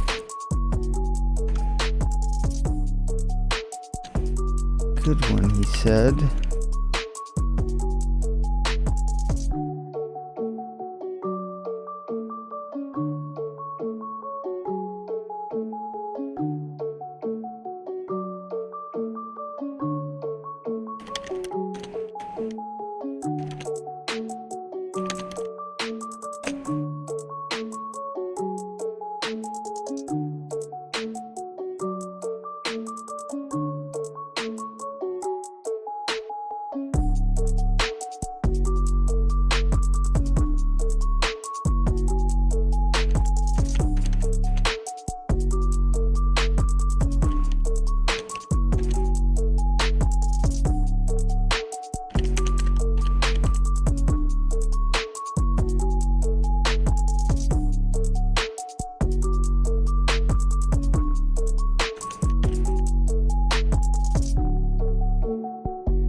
What have you been up to, Carlos? Have you went and joined up with some historical reenactment group? This is very good costume work. Alright, I think I've had enough fun with that.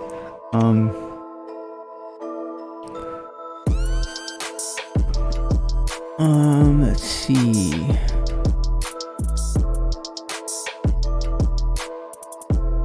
Arthur laughed a bellowing laugh.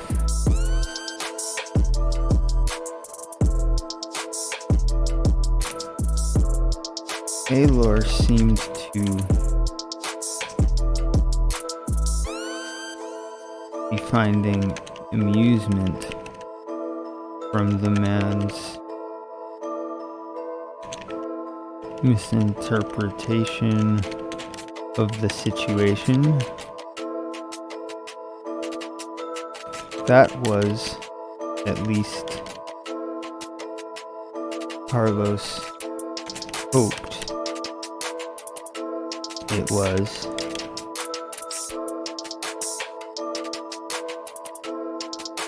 That was, at least Carlos hoped it was, a good sign.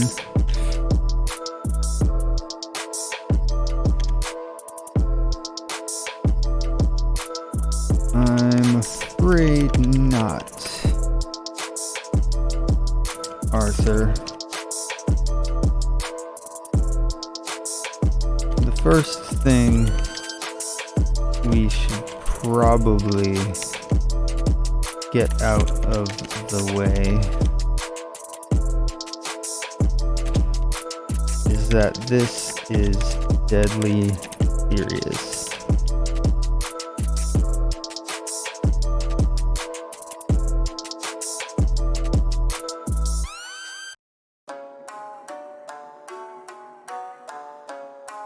You can't tell anyone what we are about to reveal to you. Okay. Now here's where I decide whether or not I want to just zoom through this conversation by saying they proceeded to tell him everything except for these important bits. I think that is what I'm gonna do, because this would be like the third time we've rehashed stuff.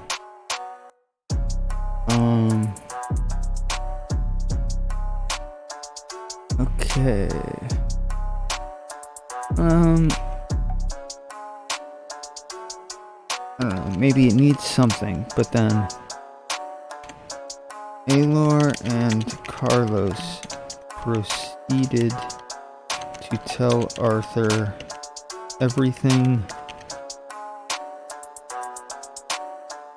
with the exception, I don't really know how I'm going to say this, exception of blank, blank, and blank, because he can't know everything. They agreed on not letting him know everything. It looks like my sprint is about to run down. The hourglass is almost finished, so where I go from here is... So, now that you know, we need your help. Arthur's eyes were still wide in shock at the revelations. Okay. And that's the end of the sprint. We're at 1242, and I know chat has been popping off, so I'm going to catch up on what you all have been saying. Let's see. Where was the last thing I read? Oh, I shall join the sprint too. Yes, no worries. Itanchi, I got better. Oh, I don't know where I saw it, but the guy in the game clip wouldn't wield an energy blade. He'd just make gestures and the light would strike. I must be missing something. Red sun will weaken them, and white sun will make them strong, so they go into a hibernation state when the red sun orbits them. I'm guessing these are the illumines. Yeah, I have no need for that. It's just magical radiation. The catalyst crystals affect human biology. They use them to focus expressions, which become martial arts. That's very cool. That's kind of like my my moon crystals and how they provide energy to people to use the magic. I like grounding magic.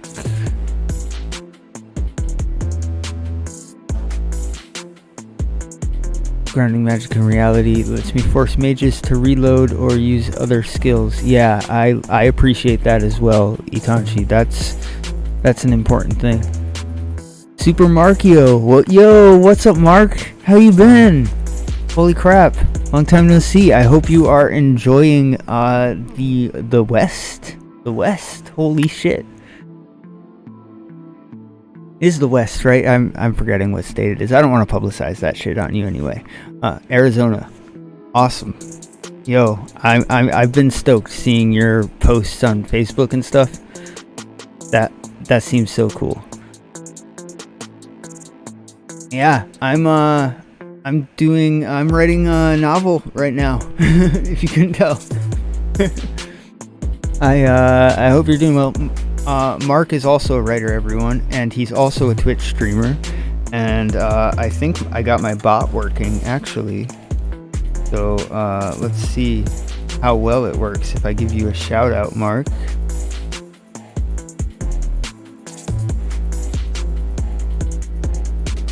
Maybe it won't work. Is it not gonna work now, all of a sudden? Aw, I'm so mad. I got it working last night, and then it broke again. Anyways, go check out Super Markio on Twitch, everybody.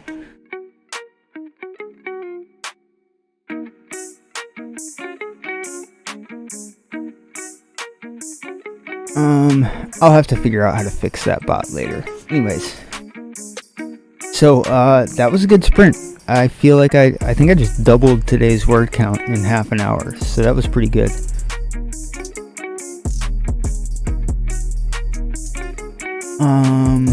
I will update the NaNoWriMo page now, actually. Let me see what my word count is. 39,295. We are really close to 40k, everybody. Really close. When I hit 2,000 words for the day, we'll hit 40k. That's great.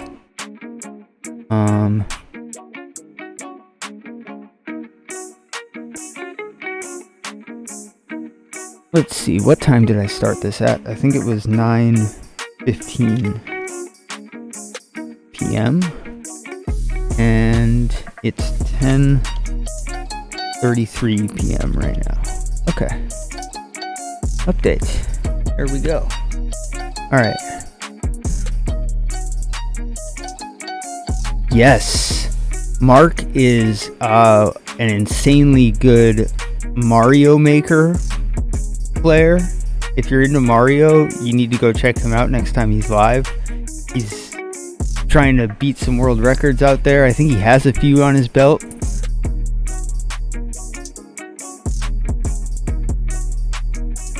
Absolutely. For me, it's more so I've always been a pretty private person. Like, I just keep low key with a lot of stuff, but I'm the typical loud, obnoxious dude. Ask Billy. Yo, Mark, not obnoxious, loud and entertaining. Loud and entertaining is what you are.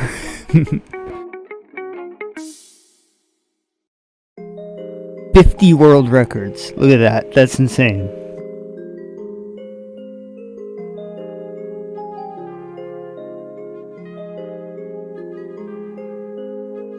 That's so cool. I didn't know you had that many, Mark. 50? That's a ton. I'm no expert in the shit, but just 50 world records is a lot of any kind of world record.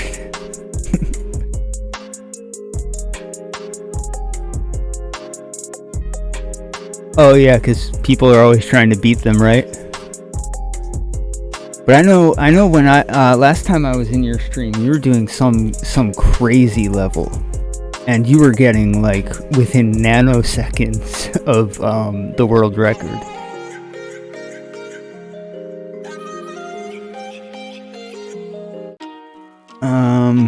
Let's see.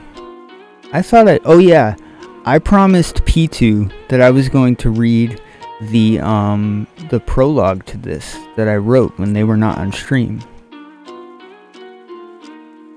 So I'm gonna do that in a minute or two here.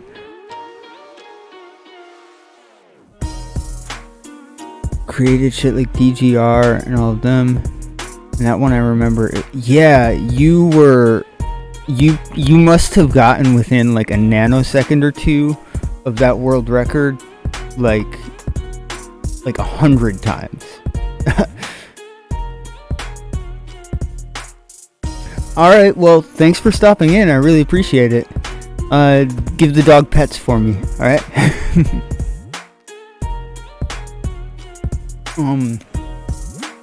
I will read the prologue right now, actually.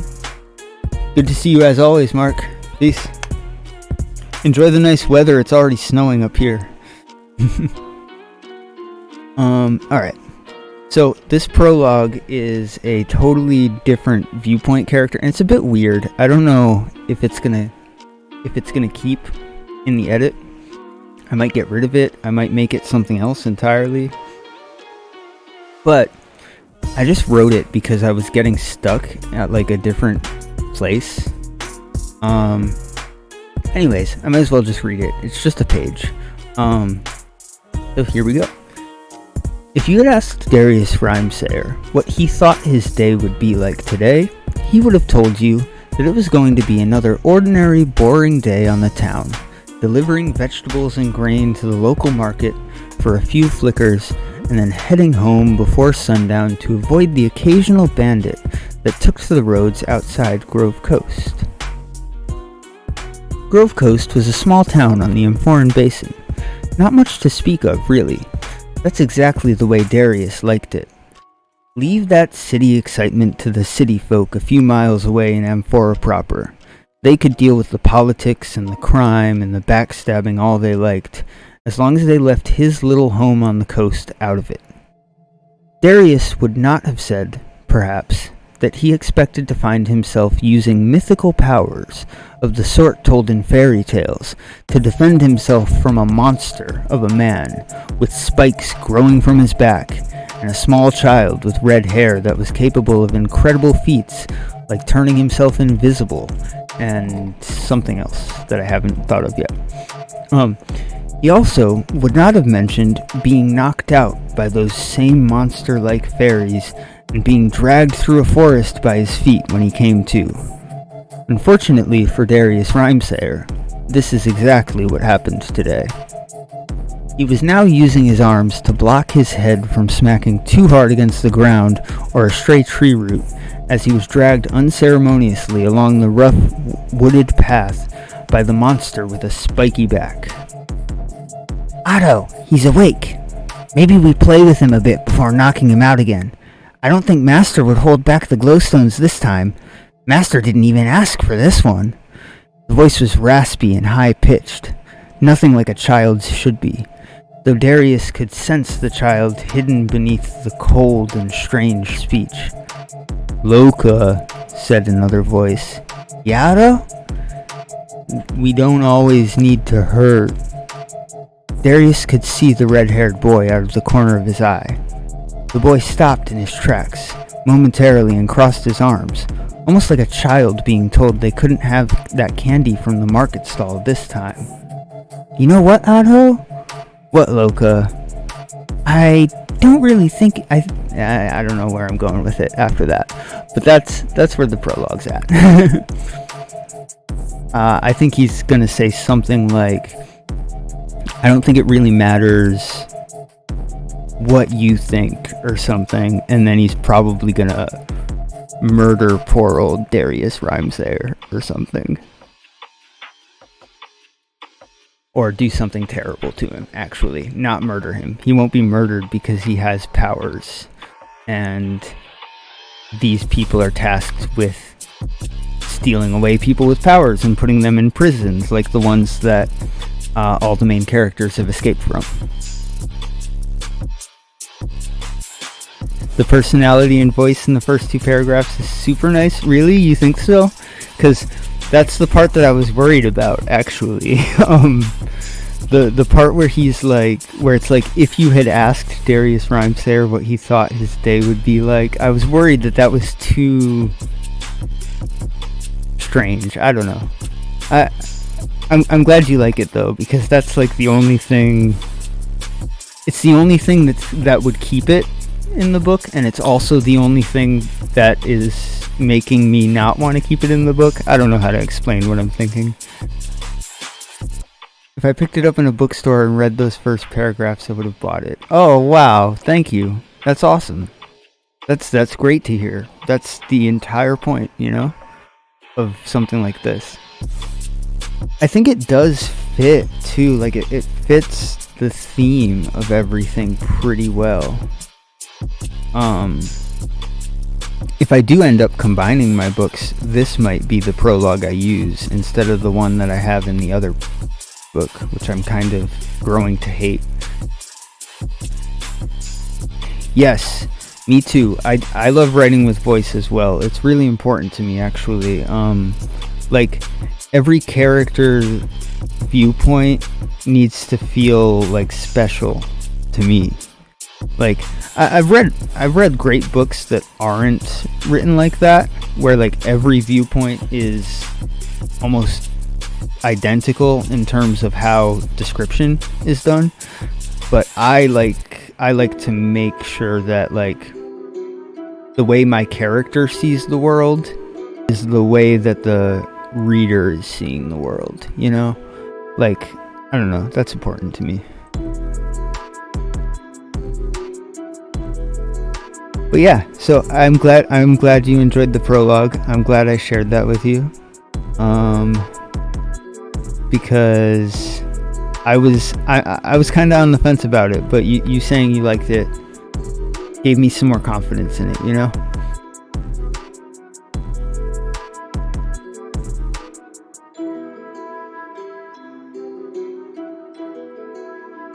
Cool.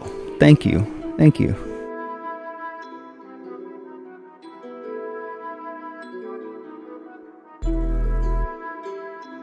I can't believe we're almost at 100 pages. Feels wild.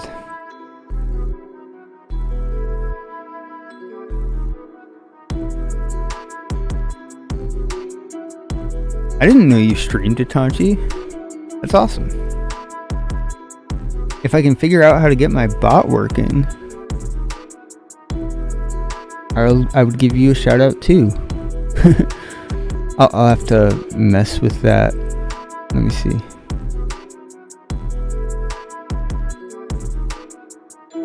Yeah, I really don't know. I feel like the bot only doesn't work when I'm live, which is strange. Like, I think because I have stream elements and I have Nightbot. So like, I think Nightbot would work if I did like Twitter for a command. Yeah, it does. Itachi, I'm going to try and give you a shout out from my other bot. I'm sorry if it doesn't work, but I definitely want to see your stream sometime. I will drop you a follow in a moment here. Yeah, the shout out just isn't working, I guess. Yeah, I'm thinking what it might be is, I think in OBS I may have like tried to use a setting that changes the name of the bot or something, and that might be what's messing with it. I'm not sure though.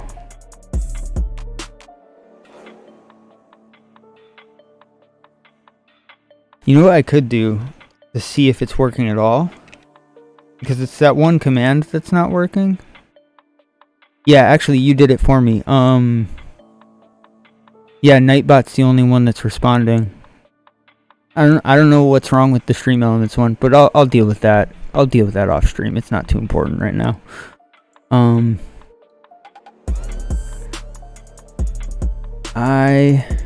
gonna go to your Twitch though really quick and drop you a follow. I'll just do it on screen here. Why not? If you don't mind. Oh, that's awesome. Tomorrow at 5 p.m. Itachi's streaming. Are you still with Thanksgiving and everything?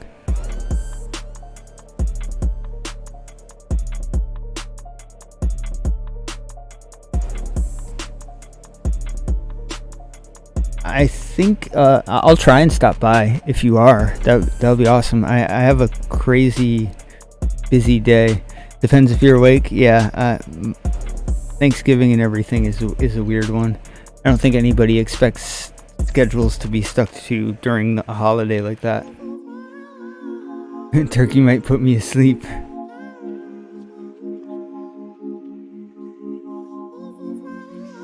You don't mind me bringing up ideas during your stream? I'm looking to see if anyone else thinks my ideas are cool. No, I don't mind at all. Please bring up your ideas in stream. That's part of the reason that I started this thing, was like a place for writers to congregate and talk about ideas, you know? That's like the whole reason. I think I don't think this would be useful to anyone if we weren't doing that, you know? Like, sure, you can watch me write and I can show off the fact that I'm doing NaNoWriMo or whatever, but that's not what's important to you all. Like, you all are here to talk about writing and to like share in the experience, you know? So please keep sharing ideas. It's great.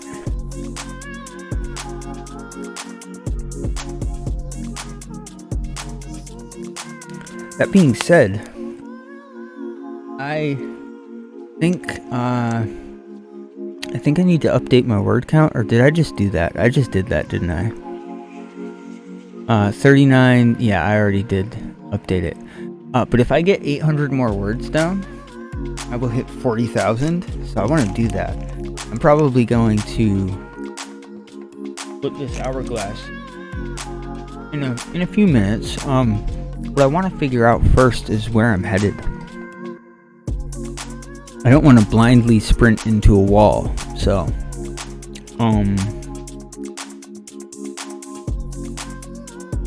let's see. So we've got them talking to Arthur, and Arthur's surprised, and I'm going to have to get through some of that. Him dealing with it, him agreeing to help in some way, maybe some of his ideas of what he could be doing to be useful, and then is there anything I'm missing from the outline is the question. Carlos's friend is shocked and agrees to help, but wants to be included further. Okay, so he's shocked, and that's basically where we're at. Right. He wants to be included further.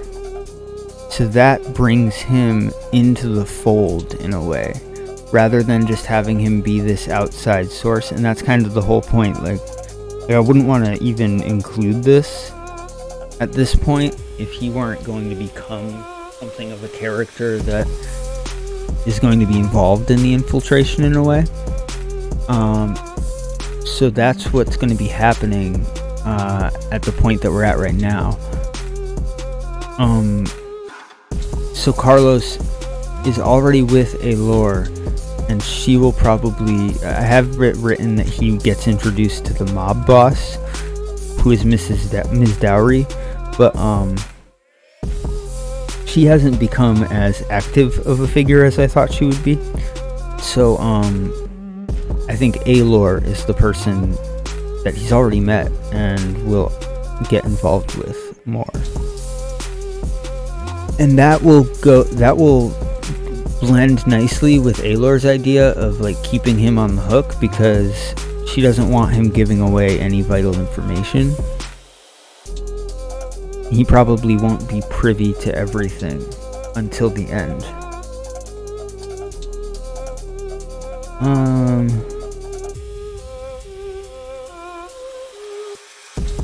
Maybe the reporter confronts Carlos about something in the past. Make something interesting happen during the convo. Oh, I already decided to just skip through the conversation. Okay, I think that's all I need from the outline.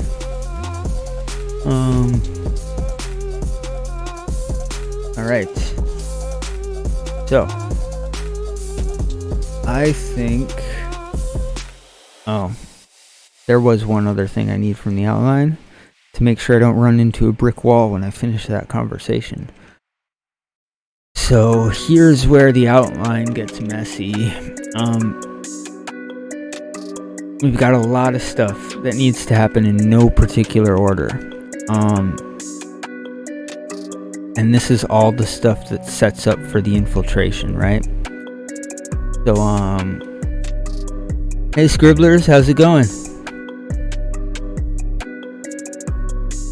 So, I need to pick one of these things to come next. We already mentioned the guy who does the gunpowder.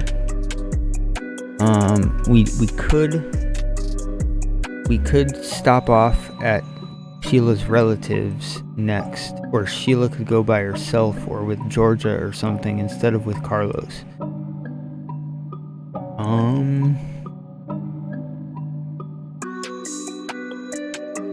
Let's see. You finished your stream, Scribblers? I hope it went really well. I'm sorry I couldn't stop by today. I can't wait until December when I can, though. On the upside, I did get 1,200 words done so far. So I'm getting there to my 3,000 for the day. I'm 800 words away from 40k, which feels great.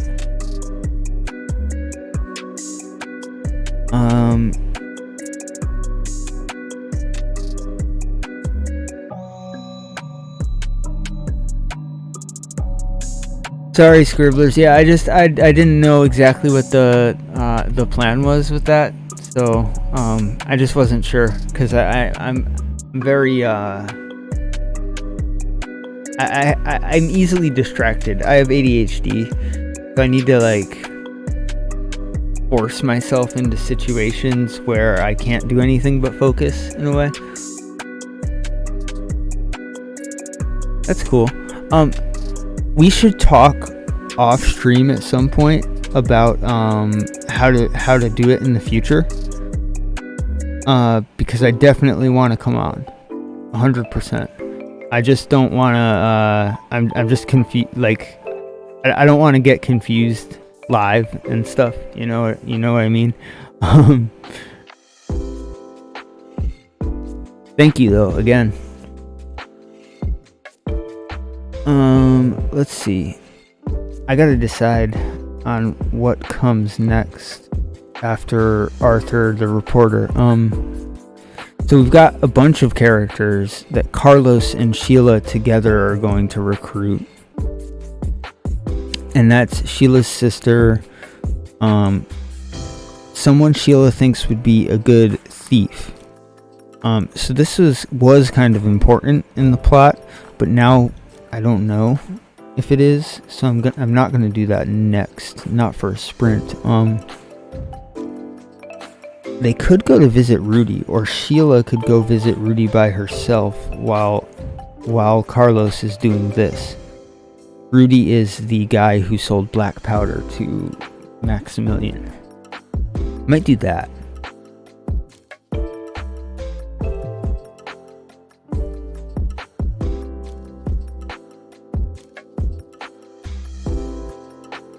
Thanks, Scribbler. I appreciate it.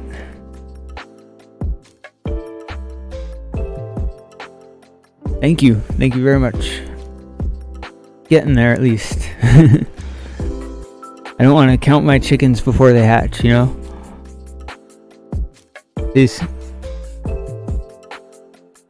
So, I think what I'm going to do is the Sheila Rudy thing, because it'll just be a fun little chapter where she, like, it ends with her, like, getting him involved or something. Or, like, getting a ton of black powder from him. Maybe the latter, actually. I think she's just going to buy a bunch of black powder from him. And that'll be a fun chapter 15 to throw in as like a side thing. Like, what's she up to while Carlos is doing this? And that being said, I think I need to run for like 2 minutes just to make sure I don't have to interrupt the sprint at all. I'm going to just take a quick bathroom break and I'll be right back. Alright, see y'all in a few.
just like slammed my knee into my desk sitting down, so that was not fun.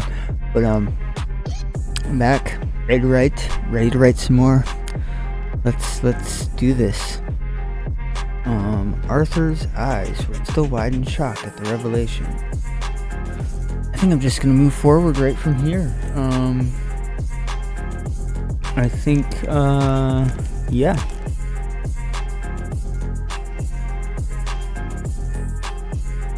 We're gonna do the black powder scene.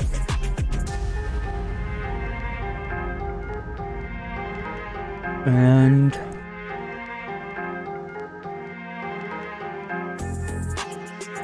I guess that'll be enough to get through a sprint. There's no way I finish all of that in the single sprint, I don't think. If I do, I'll just write some random stuff. So I'm gonna flip it now. Let's go.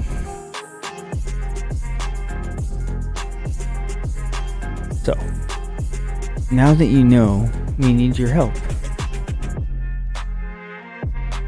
I am not past the invasion of the factory. Not at all. They are currently preparing for doing it.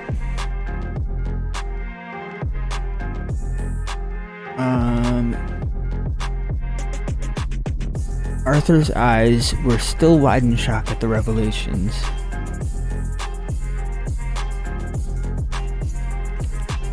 He seemed a little unwell. But Carlos was surprised at how well the man took the information. He'd expected some sort of argument or denial.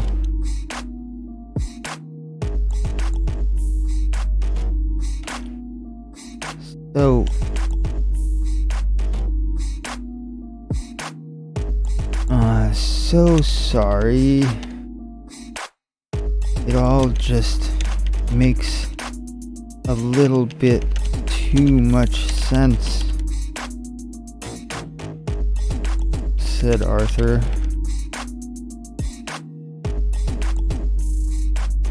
Something I've argued with scholars and other reporters about for decades is how Amphora even has a functioning economy. The place is only good for wood and fish. We've got no valuable mines, no raw materials to speak of.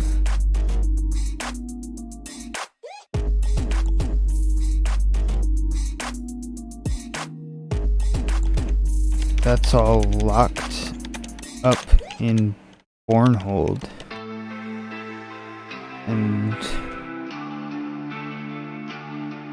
And the Will Shroud.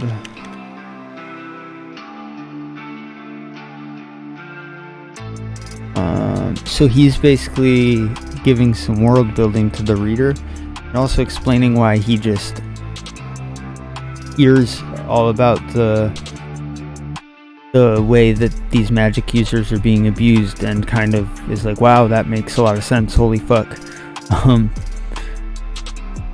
The place is only good for wood and fish. We've got no valuable mines, no raw materials to speak of, and it's all locked up in Bornhold and the Will Shroud.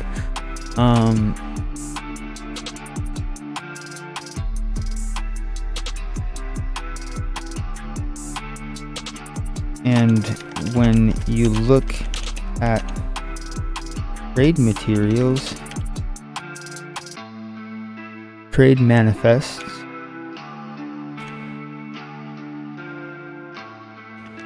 most companies are exporting.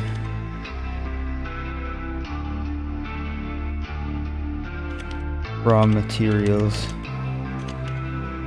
I never understood it, but I don't know if I'm going too far into this, but it's stuff that I know about that's in my head that I can get on the page, and I can always cut it away if it's too much, but it's not there until it's there. And when you look at trade manifests, most companies are exporting raw materials. I never understood it.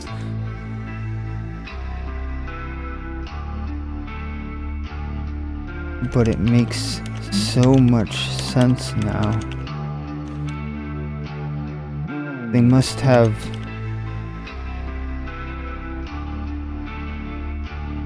tens of thousands of people enslaved in these places. That, or they're capable of insane amounts of production. I don't know how that doesn't seem to. I need to work that sentence out a little bit. That, or they're capable of insane amounts of production, doesn't flow well. Hey, don't worry about it. I was on break for 5 minutes or so. Welcome back. I am doing a sprint, trying to get 800 words down so that I can say, hey, we reached 40,000, which we haven't yet, but we will soon. They're capable of insane amounts of production.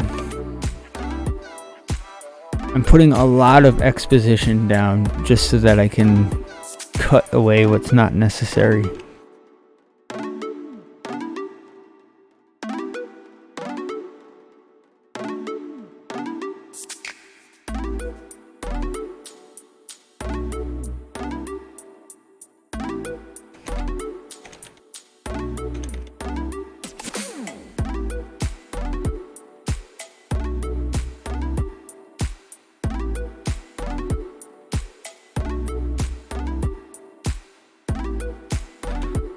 They aren't exactly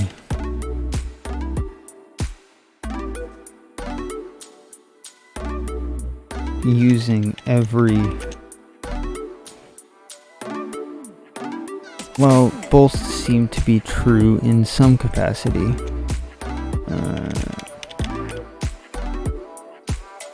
They aren't exactly using every factory to produce raw materials. There seems to be some other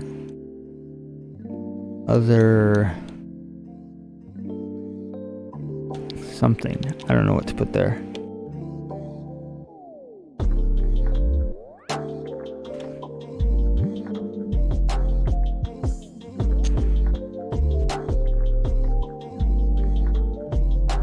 Arthur suddenly something. I'm gonna be skipping a lot here because I'm like, I've got an idea, but I don't have the words coming out right now. Thank you, P2. Arthur suddenly gained an expression of something. This is going to be the story of the century. No. The millennia.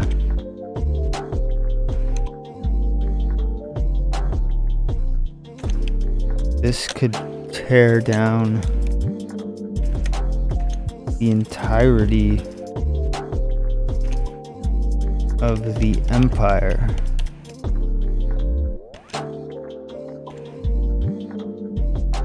which is why we must be careful about how we release it.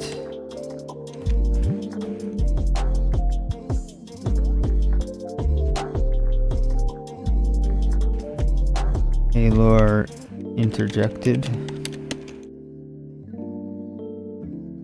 I don't know if I should use interjected or if I should just say said because the interruption is obvious.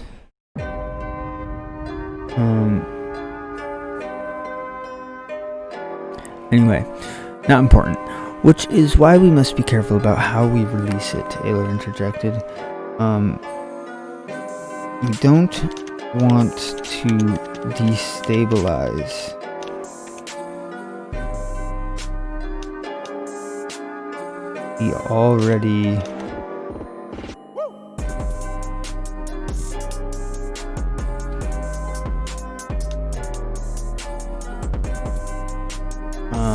the already pairs with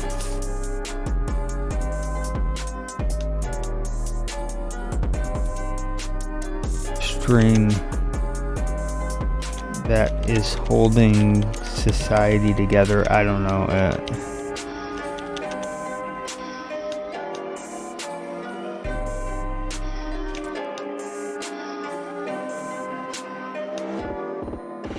People need to know we need to stop this from happening.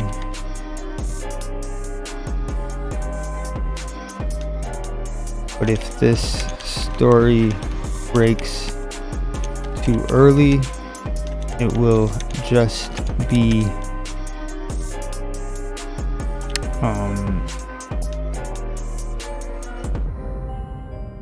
easily fought against by the council, is what I'm trying to say.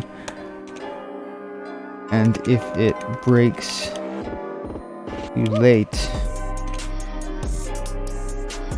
the Fomorians may have already done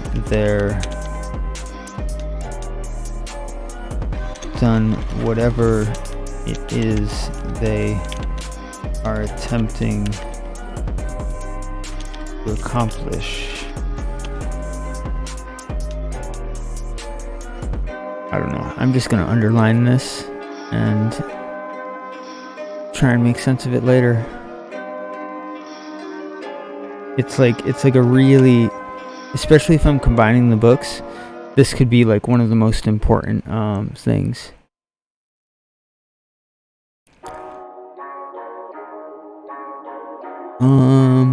Alright. If this story breaks too early, if it breaks too late, okay. And then quotations. And we've got to have Arthur respond. How's Arthur gonna respond? Right. You're right, of course.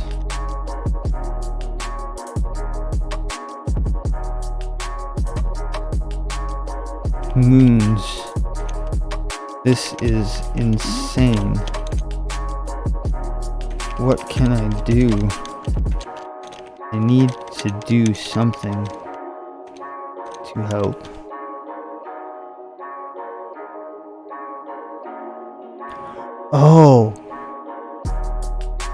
Oh, I just figured out his role. Okay, awesome. Well, Aelor said,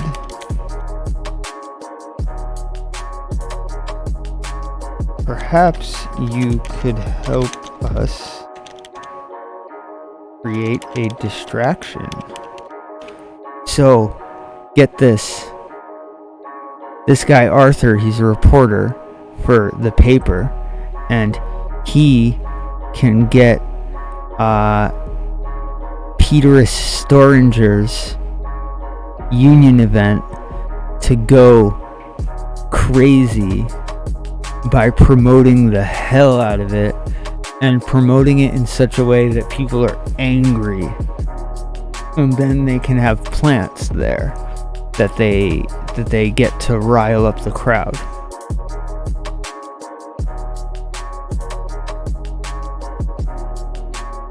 Oh, that's awesome, Phil. Let me know when you start streaming. I do watch some anime. I'm not like the biggest anime aficionado, but I love anime when it's done well. Like Full Metal Alchemist, I really love, especially Brotherhood. Yeah, there's a bunch of good stuff out there.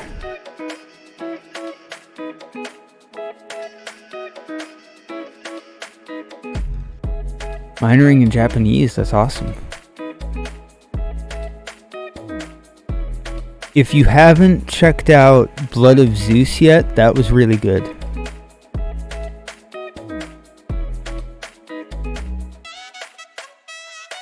Alright, I gotta continue my sprint. So, well, Aelor said, perhaps you could help us create a distraction. We could really use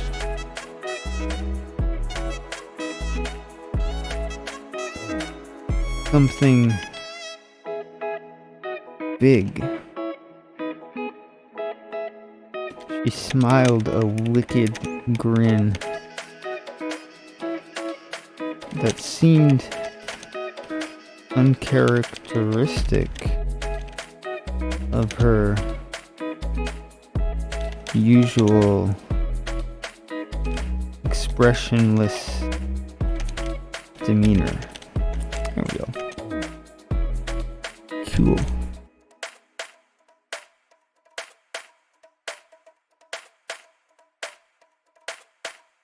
Yes, it is by the same people who made Castlevania. And speaking of Castlevania, Castlevania is probably one of the best animes that I've ever seen. That's really good. If you haven't seen that, check that out.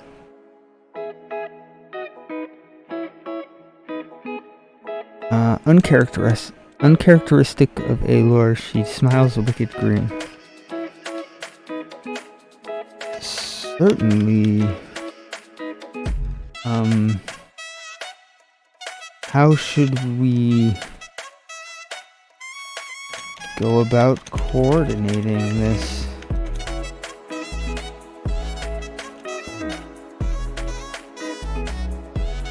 Aelor exchanged they either share details of the baths or have a waiter do so. I don't know how to write that right now, so I'm just leaving it as a note.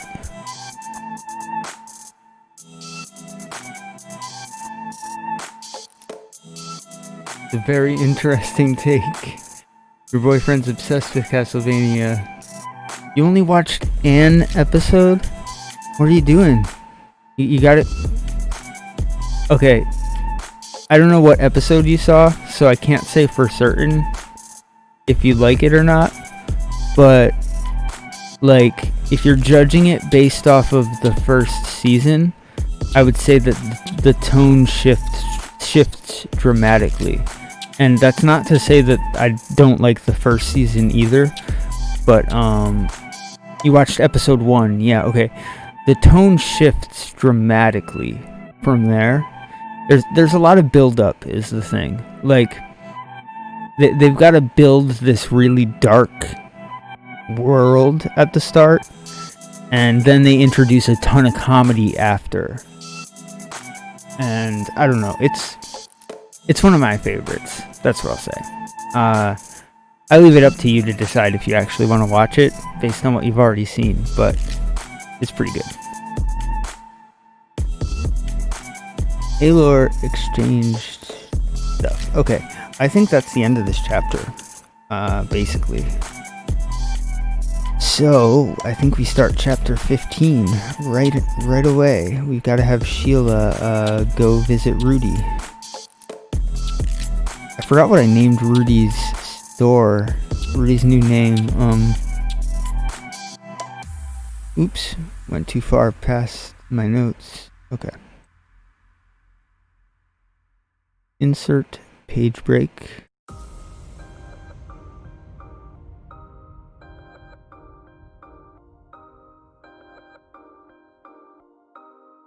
I don't know why that keeps happening, but let's make another page break. Okay.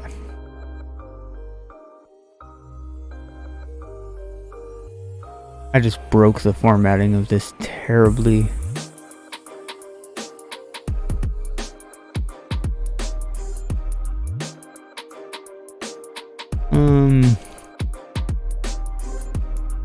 Sheila.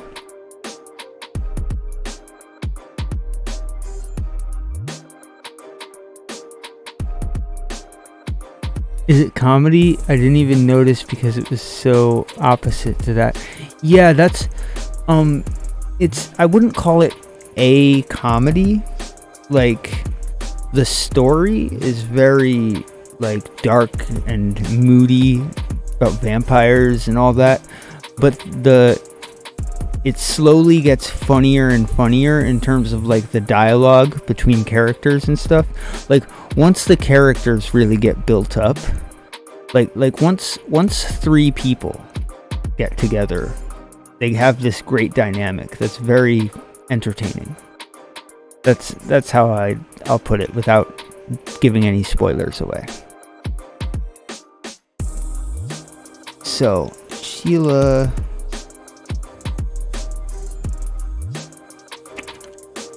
gonna be knocking.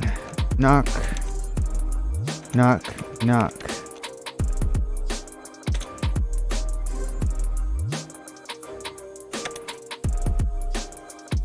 At the door. For about this 1000th time, I don't know, 100th time, as Sheila slammed her fist against it.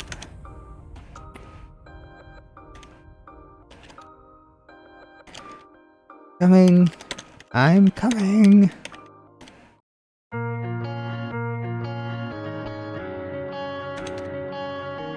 I'm going to use like an herbal reference because he's a alchemist. Like,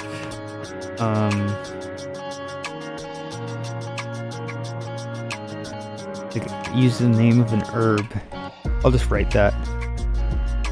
Herbal reference for now.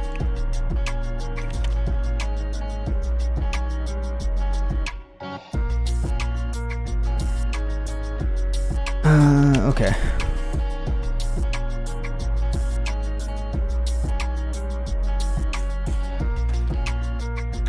Elves, whoever you are, you're reminding me of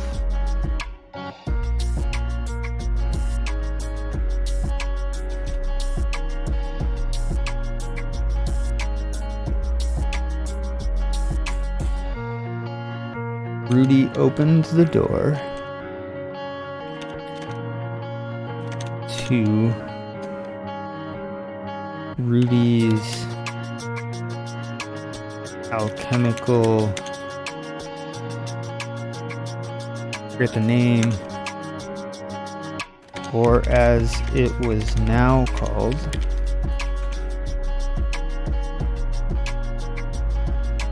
Rudy's powder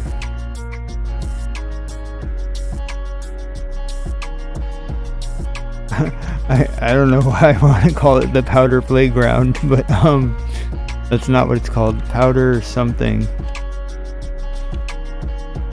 that starts with a P. I have a name for it. I just don't want to go look it up right now in the middle of a sprint. So they're staying blanks for now. Okay.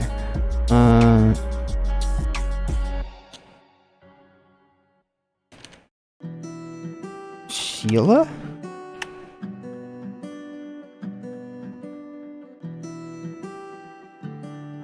Sheila, is that you?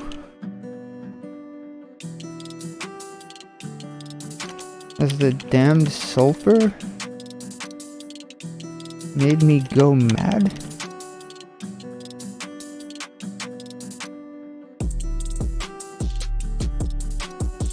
Oh, moons. This powder must have some strange side effects. I knew it. Rudy slammed the door in Sheila's face. He thinks he's seeing things because she's been dead for 10 years.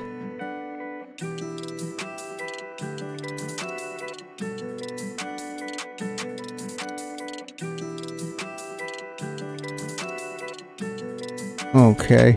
Oh wow, that's crazy. I wrote, this is the exact number of words you need to write daily to keep up with NaNoWriMo if you don't skip any days. And I made exactly that number. It's kind of funny. Rudy slammed the door in Sheila's face unceremoniously.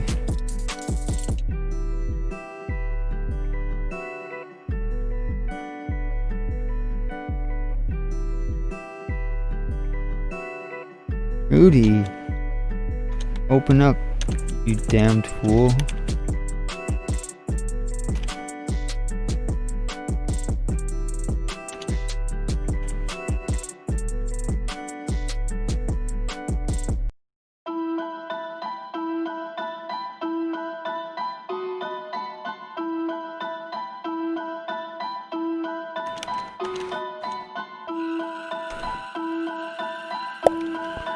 Sheila waited at the door with a sigh.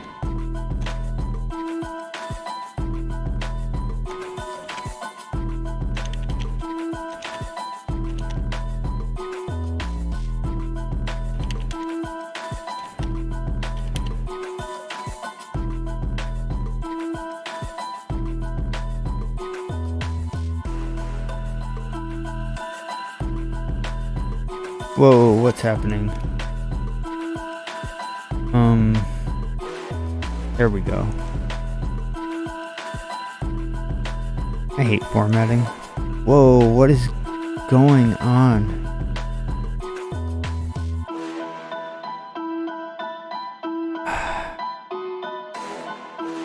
I don't give a crap right now. Okay. Let's see.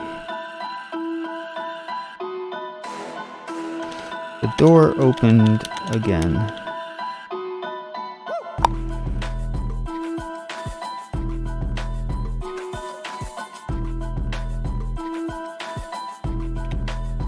And Rudy peeked out.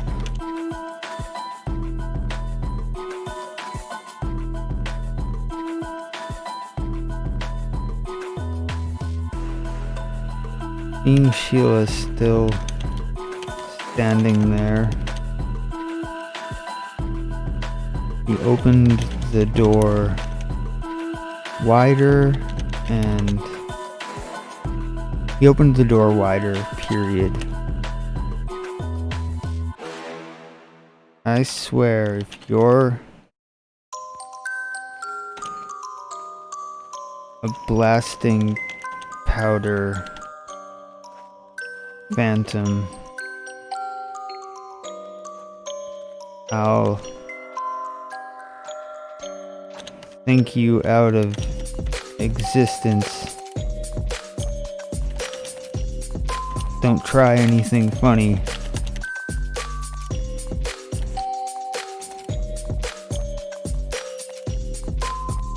The man was holding a stick of bamboo threateningly at Sheila.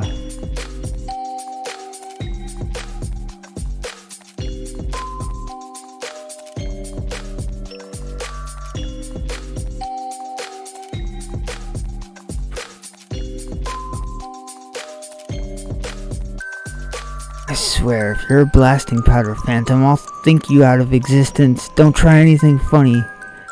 The man was holding a stick of bamboo threateningly at Sheila.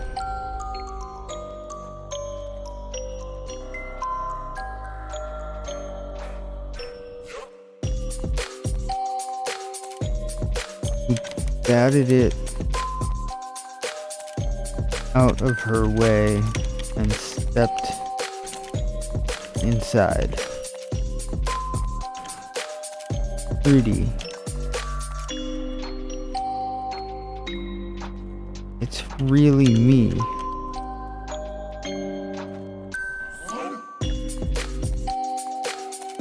You're not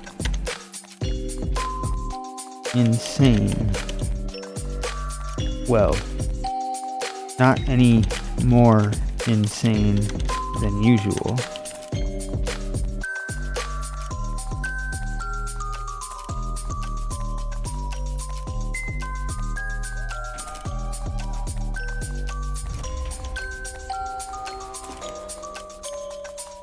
Sheila. Moons be damned.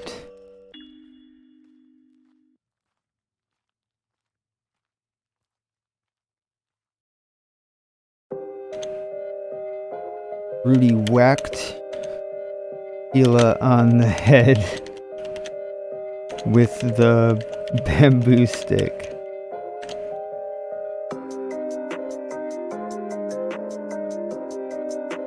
How dare you run off without ever telling me you were leaving?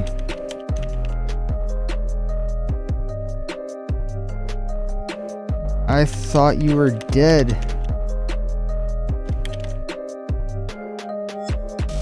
What in the five hells were you thinking?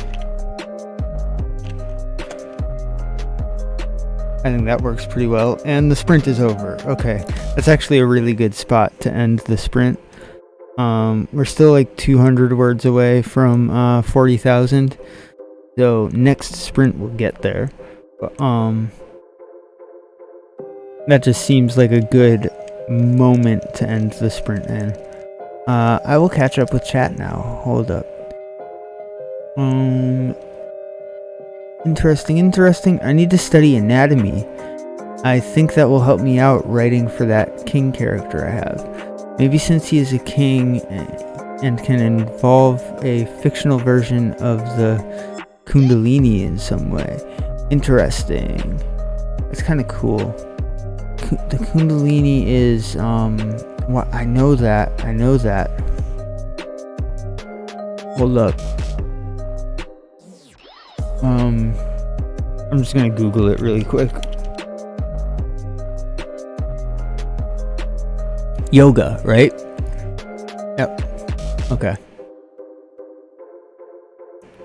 Divine feminine energy, believed to be located at the base of the spine. It's an important concept in Shiva Tantra, where it is believed to be a force of power associated with the divine feminine or the formless aspect of the goddess. Interesting. That sounds very cool.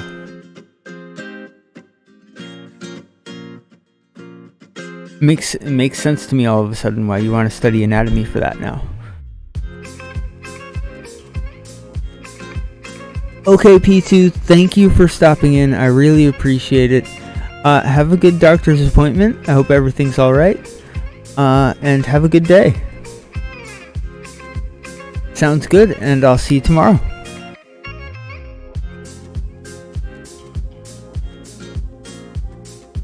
So, we've got Rudy being mad at Sheila for running away, even though she didn't run away, she got kidnapped.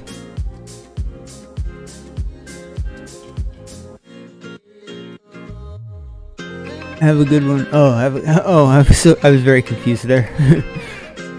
Congrats in advance. Thank you. I appreciate it. Loving those emotes. Are those GlitchCon emotes? That's cool. Alright. I'm distracting myself. Let's see. I think I want to just move forward with the sprint. Another sprint. Yeah, look at that. 150 words away from 40k. Let me see if I can adjust this stand so that it doesn't do whatever it just did. I don't know if you heard that or not, but I'm sorry if it made a weird sound. If the microphone made a weird sound. Alright, have fun. Okay, so 97 pages and almost 40,000 words. That is cool. So let's see.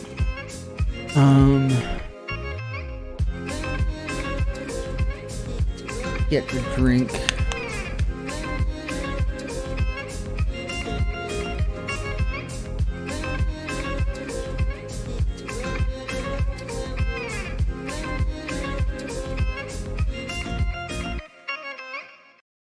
Makes sense in a number of ways, Phil. With the crown chakra, and I like how you bring the chakras and the Buddhist stuff into it, because I don't know, I've always thought of like Buddhism as a very godly practice in a way when you think of like fantasy, because it's kind of like, it seems like spirituality almost like distilled into like a science. I know it's not a science, but it's like it's like a philosophy more than it is a religion, you know? So having all of those like the way Buddhism is structured is almost perfect for like the way that a god would want to exist as a god, right? So that's kind of cool. It's a great place to pull inspiration from, I think. Alright. I am going to eat the rest of these fruit snacks. And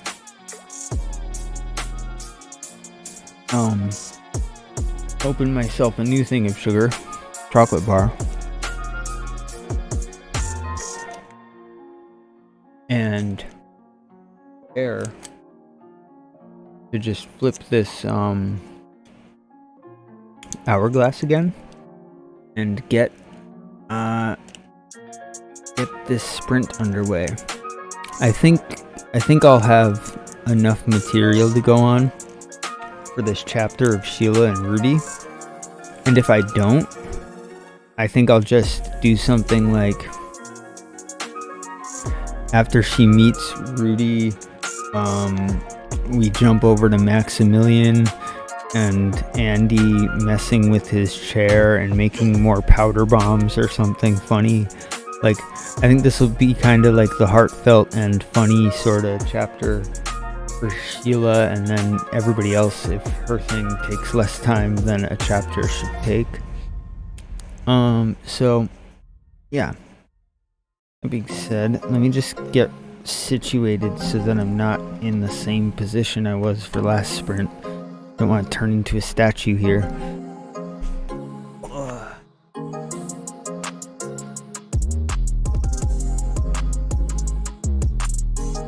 Do some stretches really quick. Self from dying when I stand up. Okay. Cool.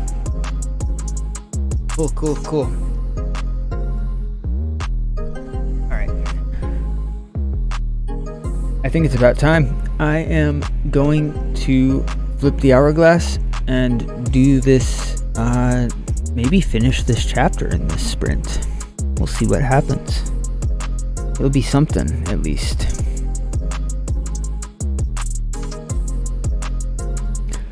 Alright, moons be damned. Rudy whacked Sheila on the head with the bamboo stick. How dare you run off without ever telling me you were leaving?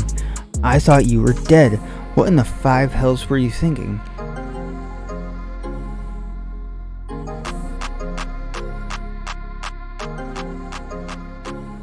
Sheila covered her face, but the wax of the bamboo stick coming from the small man were nothing compared to the beatings he'd faced at the hands of overzealous guards over the past 10 years. He snuck in behind Rudy's guard. This is gonna be like Sheila's first emotional scene, I think. It's gonna be weird. She snuck in behind Rudy's guard and hugged him.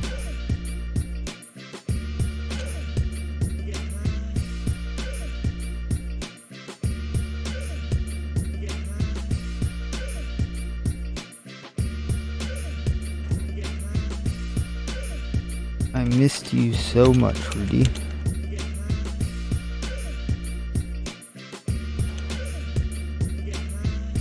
Said behind a river of tears.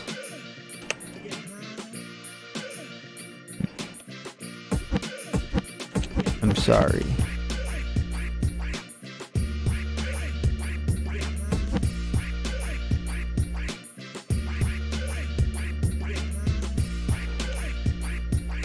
Rudy tensed momentarily,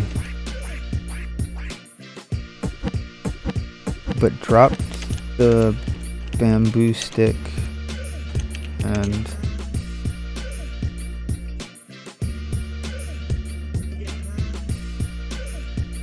hugged Sheila back.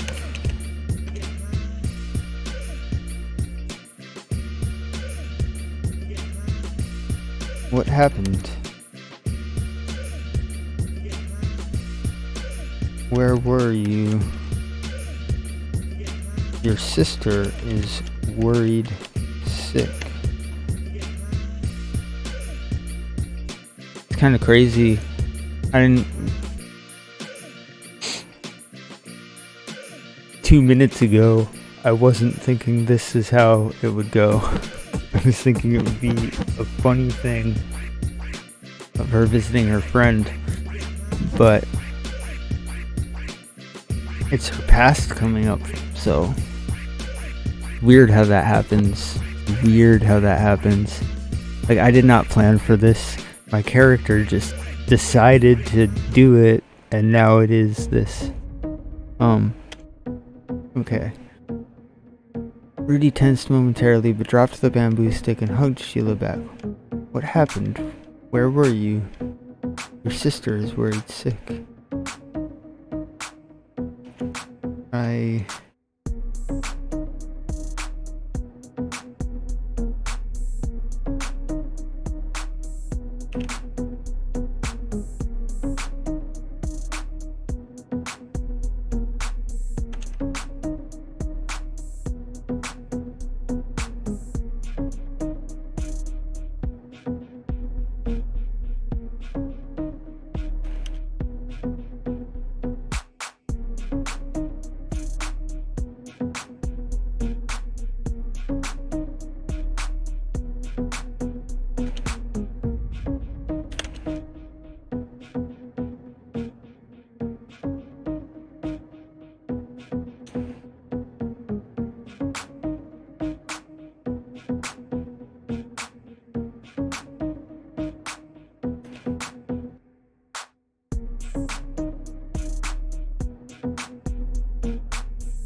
Well, that got sad all of a sudden. Sorry I didn't read through that, but just needed to come out. I can read it later. Okay.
Flipped his open sign to the closed position and began cleaning up the counters before Sheila even took the opportunity to look around the shop.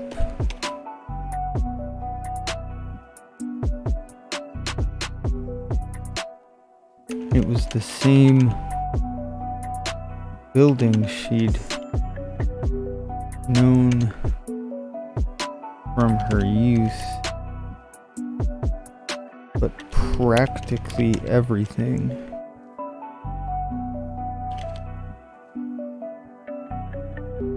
whoa. Capitals. Hey, I think we just crossed 40,000 words. I will check that. I'm gonna actually flip the hourglass to check that. And it's 11:50. So I think what I'll do is I'll just update my word count to where it's at now.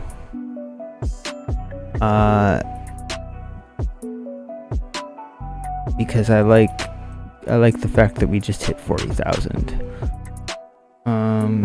Hold on. Yeah, I'll just keep it where it's at now. 40,072. Wow, that's kind of cool. That feels pretty good. Holy shit. Okay. So, update. 40,000. Big smile. I think it was like 10:40 p.m. Yep, I'm getting there. I'm cutting it close, but getting there still. Update progress. Alright, let's check out the stats really quick, and then I'll jump back into this sprint. Oh, that's cool. I need to take like a screenshot of that or something. Hold on. I'm gonna do that really quick. Just going to take a screenshot of here. I'm not sure if this changes the way you see everything when I use the snipping tool. It doesn't look like it shows up on the stream. But I just want to save this because I think we are 1,000 words from the target right now, which technically means that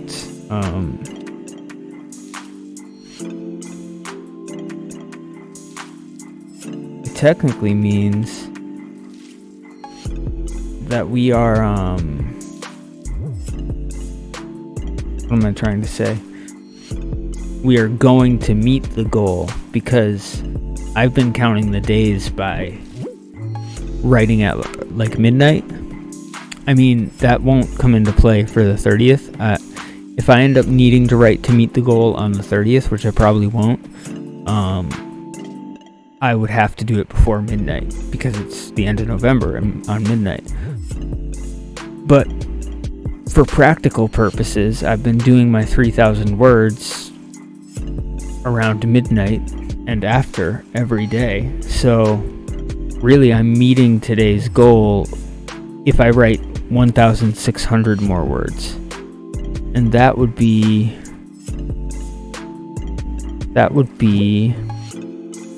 if I wrote 3,600 today, I would meet. We'll see what happens. I'm at 2,000 and it's midnight, so we could get further. Who knows?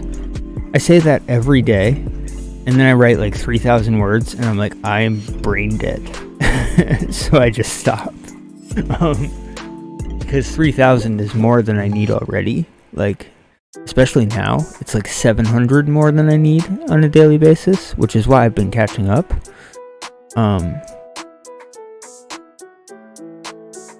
Because if I finish my 3,000, I'll be at 41,000 today, and it'll actually be the 26th, which is Thanksgiving.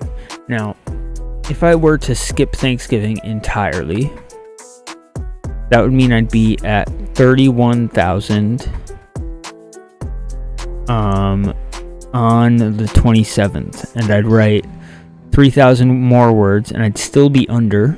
I'd be at 44. I'd be 1,000 words away from there. And then on the 28th, I'd write 3,000 more, which would put me at 47, which would then put me over on the 28th.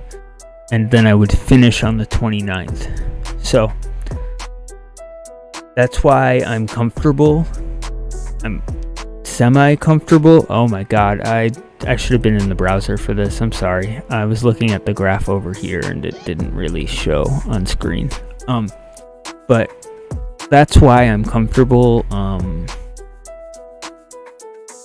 skipping Thanksgiving tomorrow. I might still write Thanksgiving night, like once the dinner and the celebration is over and stuff. Like, I'll probably still write. I don't know if I'll force myself to write 3,000 words, but I might, like, it's the one day I'm allowing myself respite from the 3,000 word mark. That's what I'll say. Anyways, that being what it is, having finished 40K, maybe I should put that up on Twitter really quick. Yeah, I'll do that. That'd be a good thing. Here, I will do it on screen. Just crossed 40K.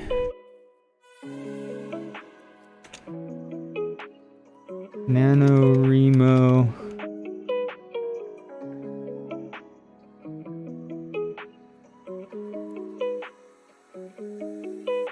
We're live now. www.twitch.tv/William is young. There we go.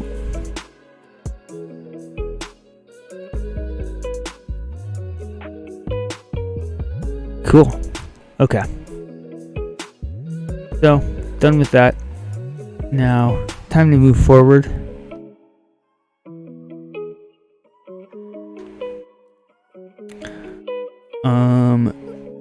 Open up the writing so you can actually see what I'm writing. Figure out where we are again. Rudy let Sheila have as much time as she needed. He ran over to the front door, flipped his open sign to the closed position, and began cleaning up the counters before Sheila even took the opportunity to look around the shop. It was the same building she'd known from her youth, but practically everything in it was different. Flipping over the hourglass here.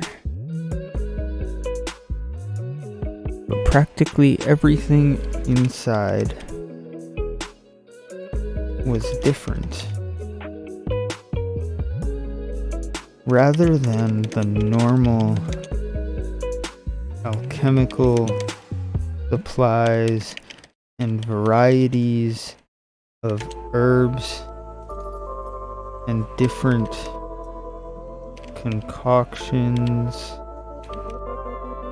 and tinctures that she was used to. The room was full of barrels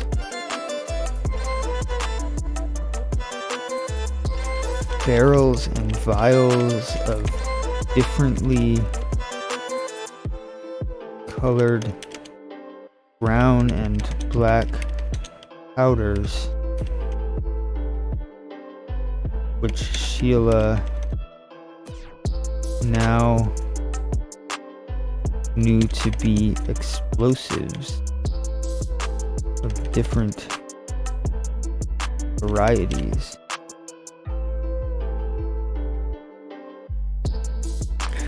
I think she's not going to end up telling him. I think she doesn't end up telling him what happened to her. And I think that he gets interrogated or captured. Maybe that's too much, but maybe he gets the shit kicked out of him or something to find out where she is, and she hasn't told him anything and he doesn't know why, and that's when she has to tell him. Yeah, maybe something like that. The room is full of barrels and vials of differently colored brown and black powders, which Sheila now knew to be explosives of different varieties. She even noticed some of the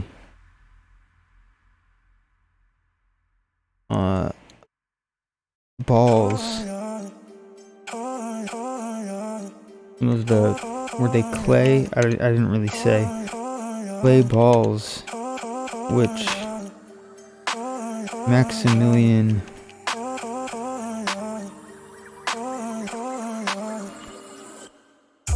had been trying to fit inside of his wheelchair.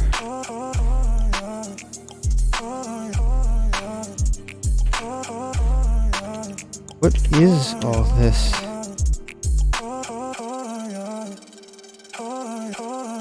Sheila asked, drying her tears as she did so.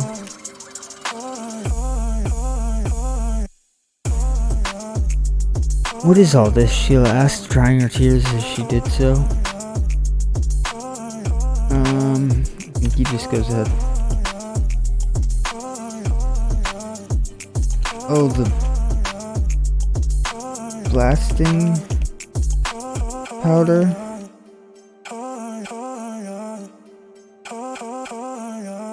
It's a little discovery of mine.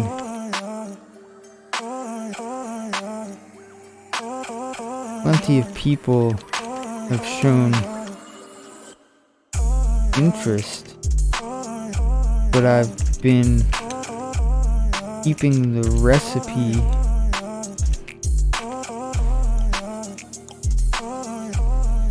well guarded secret.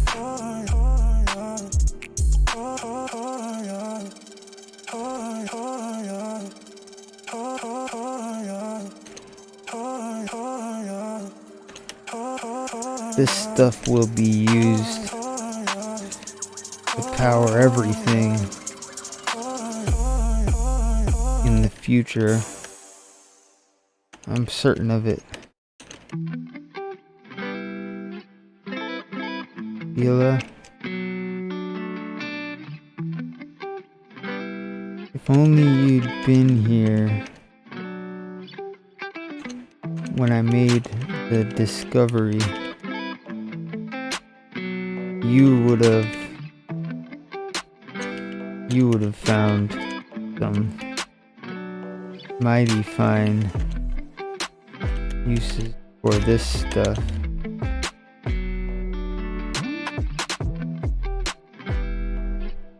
I'm sure you still will.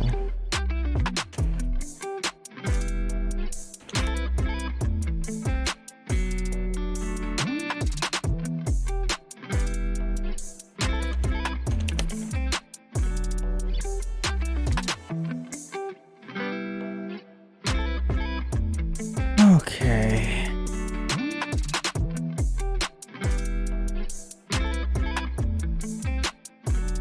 Isn't it dangerous to have so much of this stuff around you all the time? Wouldn't it all explode? Yeah, it could all explode. Okay.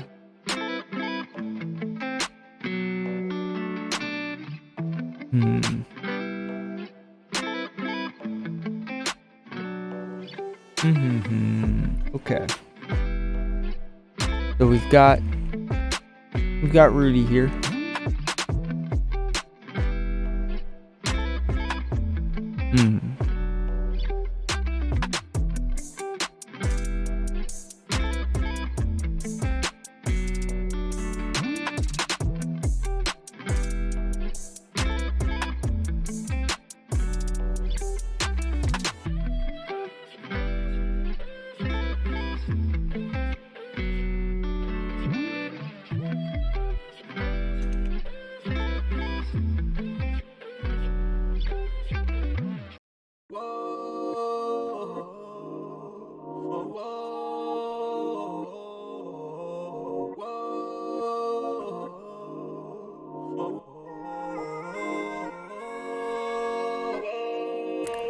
Actually,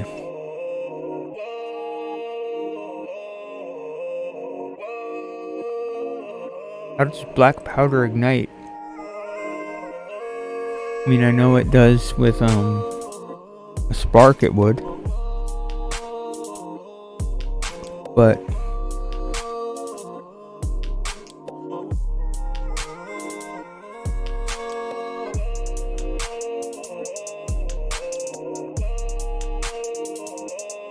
very sensitive to flame and spark, can also be ignited by friction and impact. Holy fuck, okay.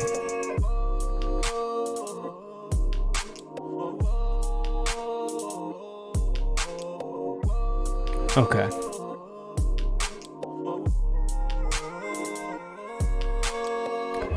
Not if you're careful, the powder needs a spark to ignite. Or like a really hard impact So, don't drop any flint and steel. And don't, well,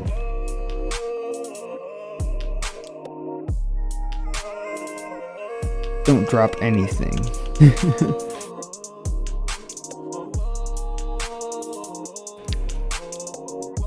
That's funny. Okay.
I don't know where to go with this.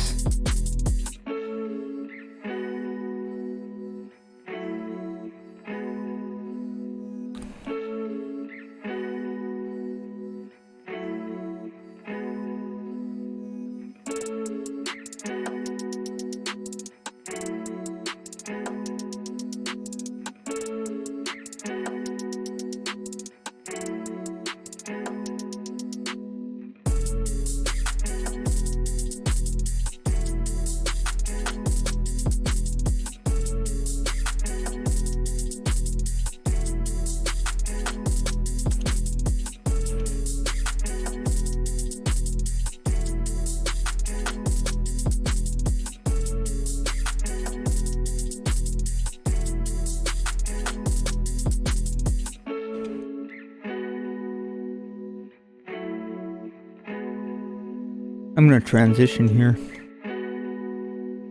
I don't know what though. It suddenly feels inappropriate for a max thing about gunpowder, no less.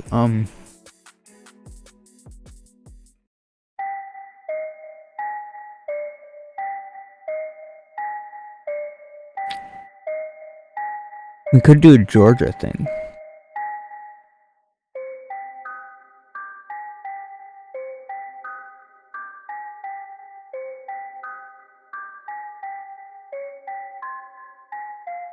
We could have Georgia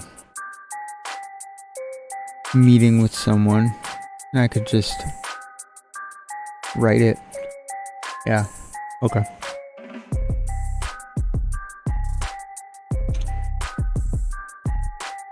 Oh.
I don't know. I don't know what's happening to Georgia here, but it's developing. It had been nearly 16 years since she'd seen him, and he probably just remembered her as that 7-year-old child who was curious about glowing stones from the moon. What was it he'd said?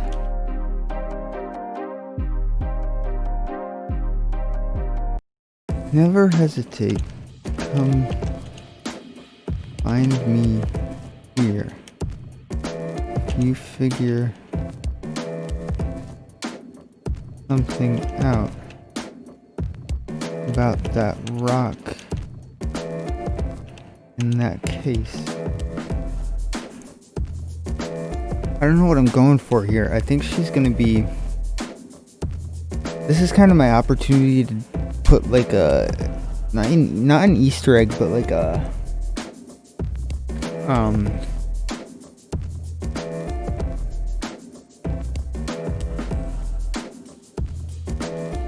A bit of lore that otherwise wouldn't make it into this.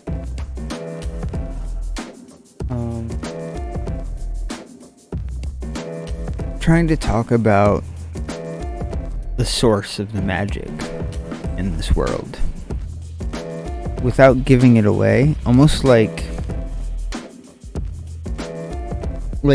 it's a moment that's gonna be there,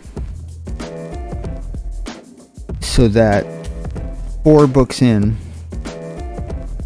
when someone finds out about the source of this magic and how it came to be, and how it impacted the world and everything,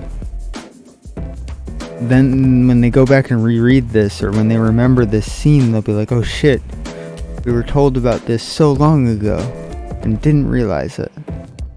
So I'm trying to do that sort of a thing here.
Oops.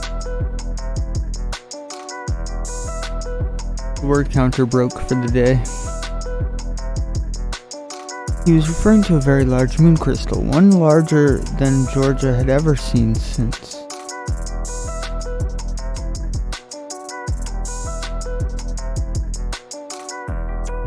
It was held inside of a case inside the library.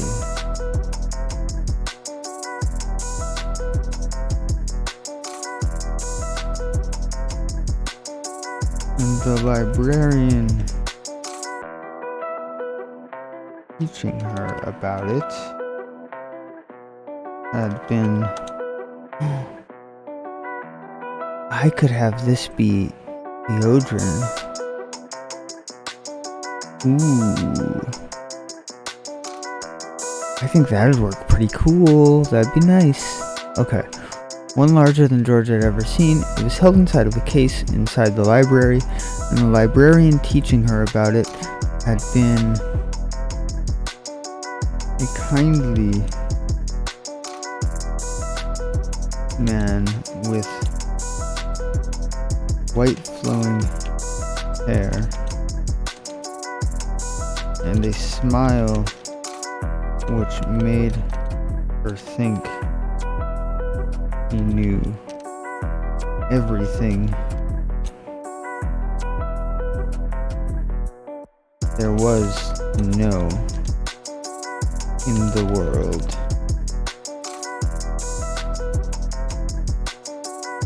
Make her think he knew everything there was to know in the world. Of course, that's what Georgia thought about her parents at the time. And she'd seen how they turned out.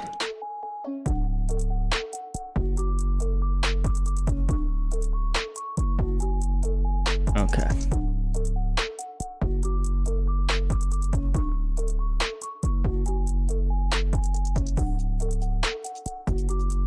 That's the end of the sprint. Let's do the tracking thing. We're 600 words away from the goalpost.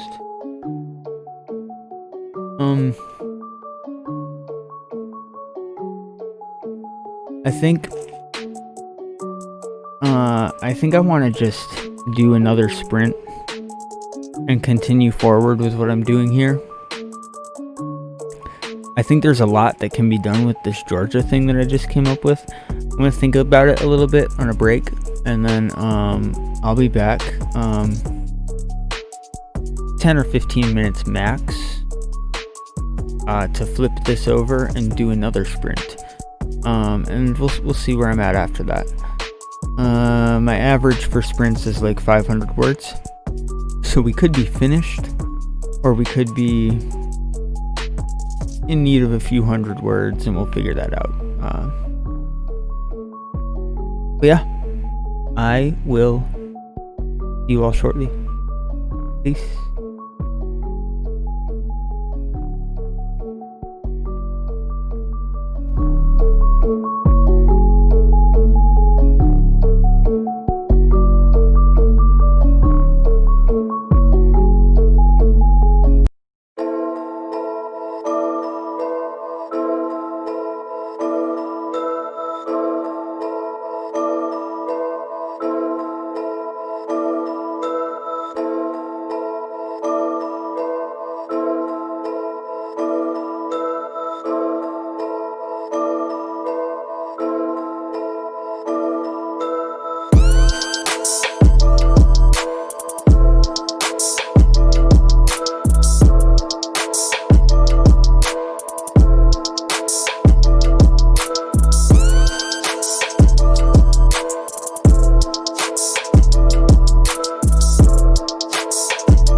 Hello, how's it going, everybody?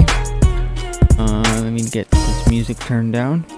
Okay, so we're at like 2,400 and something words, and I would like to get to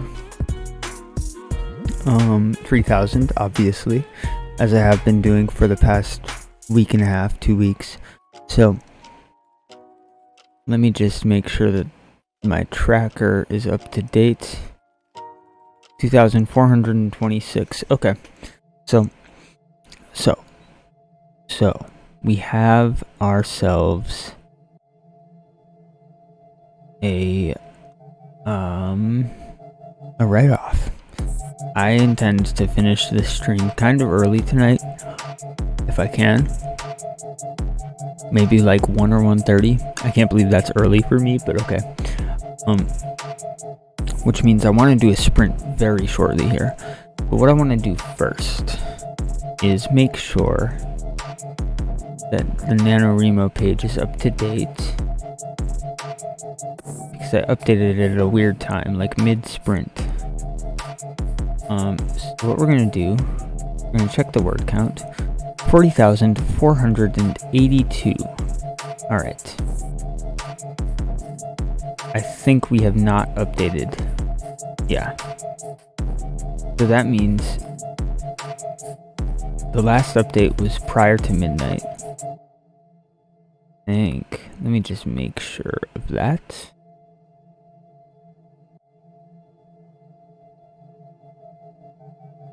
That's weird. Why is it saying this, but then having it flatlined here? I am so confused right now. Hold on, let me refresh the page. Yeah, okay, 0. That means the last time we updated was like 11:50 or something, probably. And that means I should make it 12 a.m. to 12:25 a.m. and now it's 12:35. So our sprint will start at 12:35, basically. Now back over to the document. Well, first off, let me open up the stats over here. Holy crap, only 1,900 needed for completion. 1,900 per day, that's super easy. It's funny that seems easy to me now, because 2,000 words was like a full day of writing before I started doing this. It was like an 8-hour day. So the fact that it's become a 4-hour thing for me to do is pretty impressive for me. Some people might see that as, wow, you write slow. But yeah, I did write slow until I started this. So that's what NaNoWriMo taught me to do. Write faster. Okay. So the cool thing here is, even without, like, if I were to write on Thanksgiving Day, I really kind of want to. Thing is, never mind. It's not going to happen for the graph, because, like, the thing I was thinking was, if I finish before midnight on Thanksgiving, which is technically now, then I will have it up past the blue line, right? But I won't do that because, well,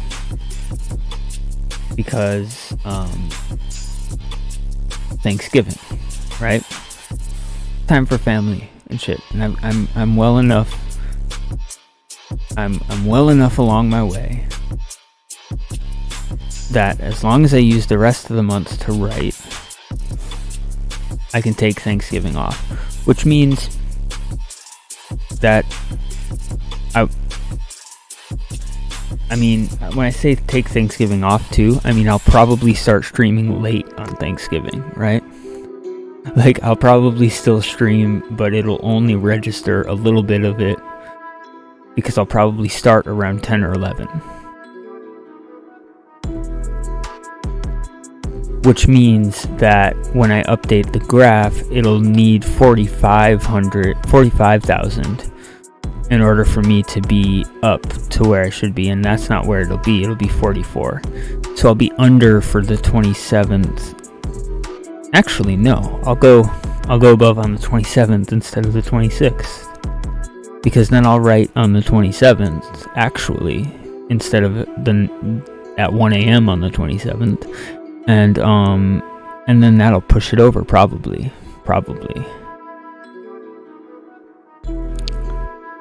Anyway, it's not important. Well, it is important, but I already know what I can and cannot do in order to complete the challenge. So, that being said, and I've been saying that a lot today. That being said. I have a seltzer here. I will open it up. It'll make a cool sound. It was a very quiet one that time.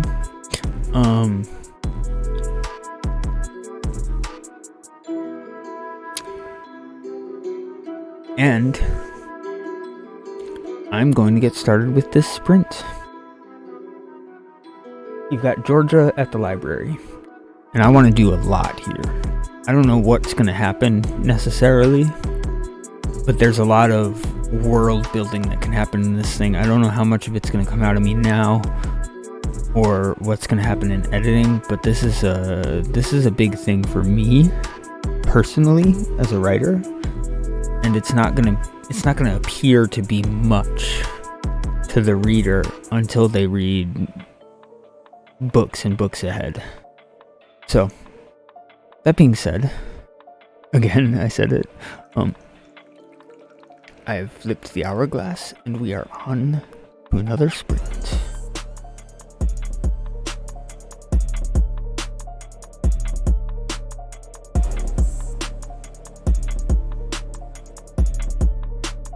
Of course, that's what Georgia thought about her parents at the time. And she'd seen how they turned out.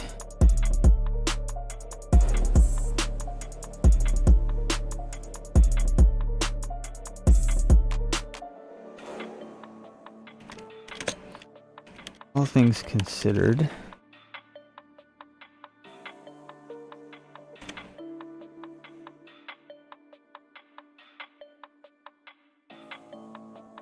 you should just go inside, right? There was no reason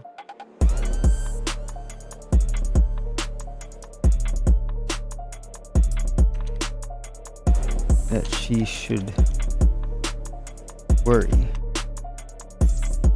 Even if this man were somehow connected to all the horrors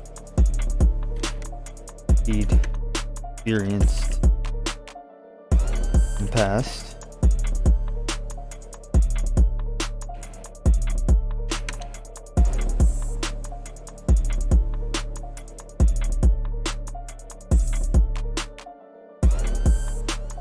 you would never know who she was, right?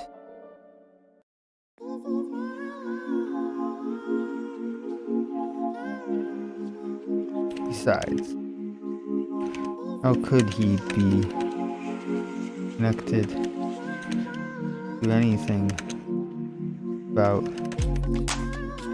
Flux, her imprisonment? He hadn't discovered her powers until 4 years ago.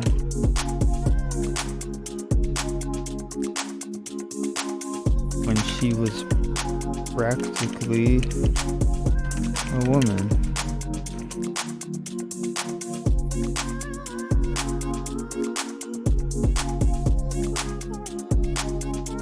hadn't been imprisoned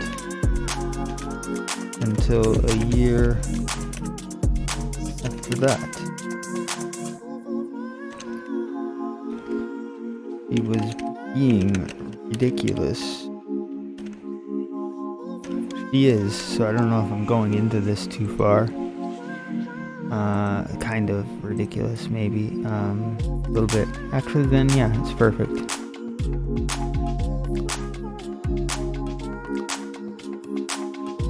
Okay. Okay. Georgia. Georgia, where are you? After a bit more pacing, Georgia finally headed inside the library.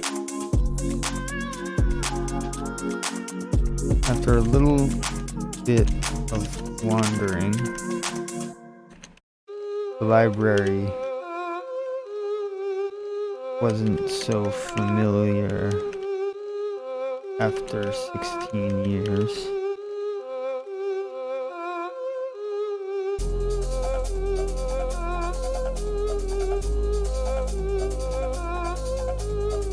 Georgia found the display case with the moon crystal.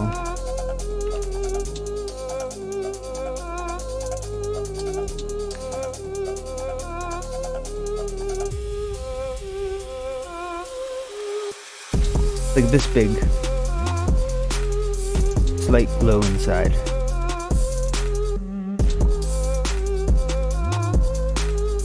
Moon crystal that was nearly the size of her head.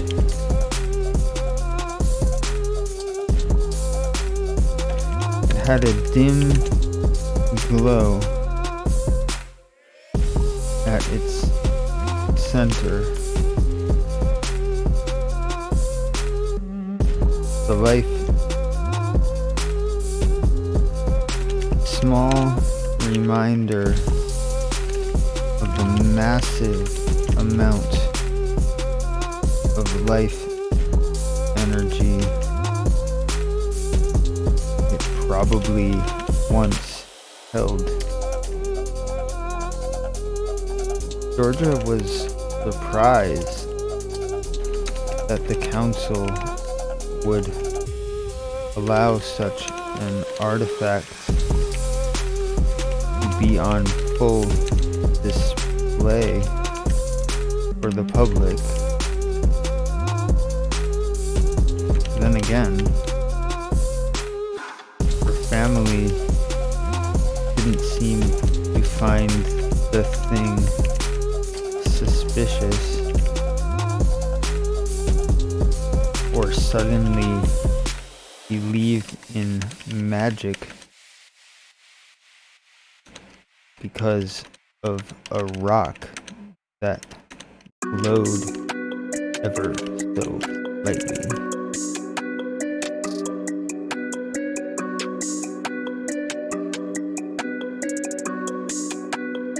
Cool.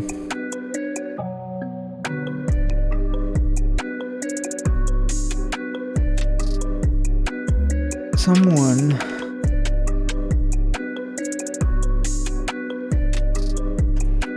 Georgia found herself getting lost in the intricate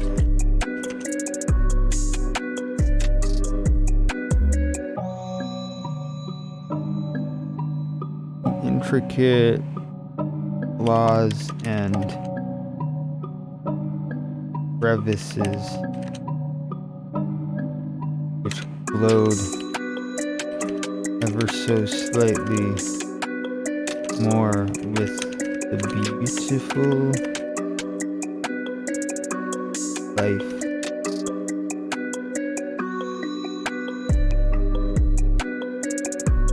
Beautiful glow of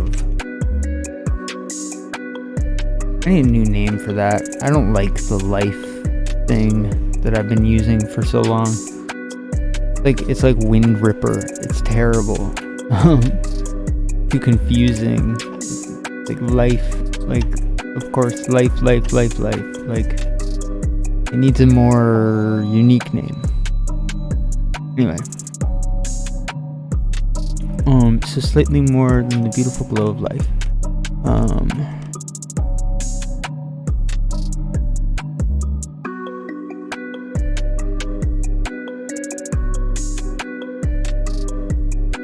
She was so drawn in that she failed to notice the figure standing next to her.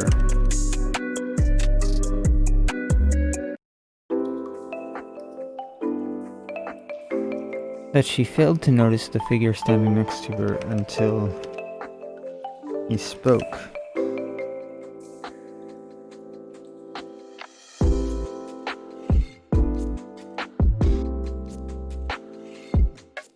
It's been a very long time, Georgia.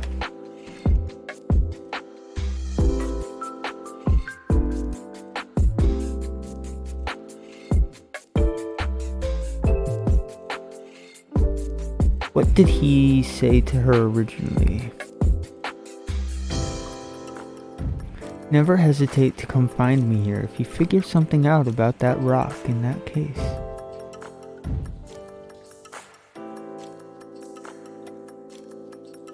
Said the voice.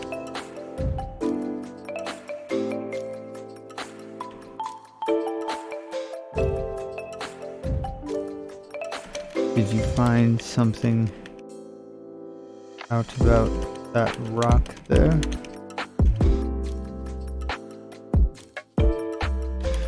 Georgia looked up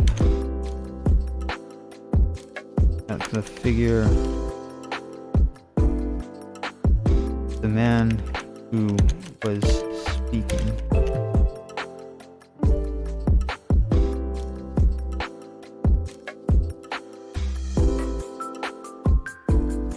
Her jaw dropped.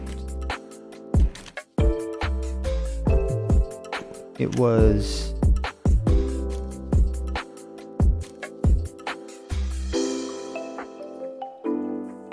the same librarian.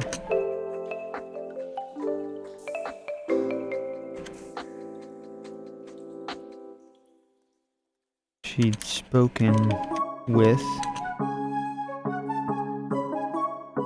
all those years ago.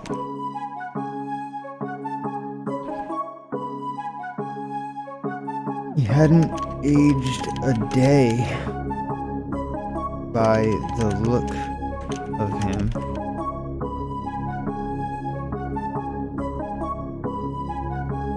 And he held out his hand in a welcoming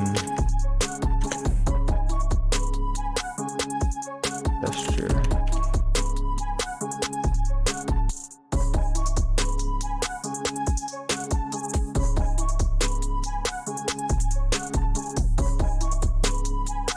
$2,721. Okay. Georgia looked up the man who's speaking. Okay. So this is Theodrin.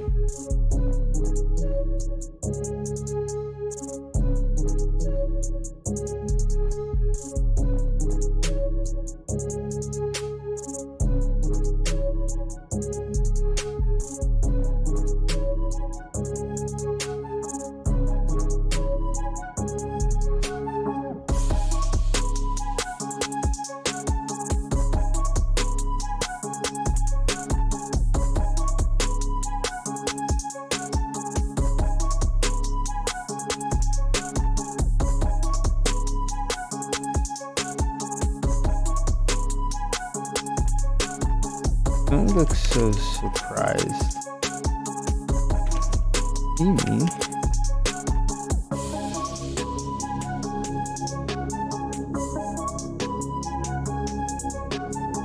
am why you came here, after all. Aren't I?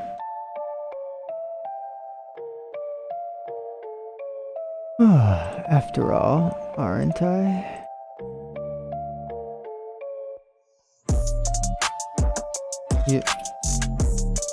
Yes.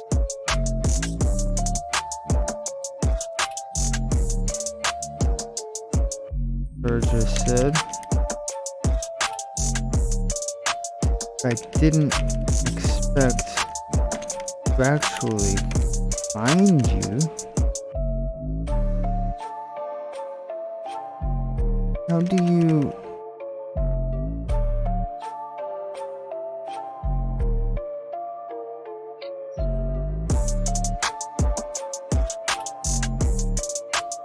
know your name? Recognize you?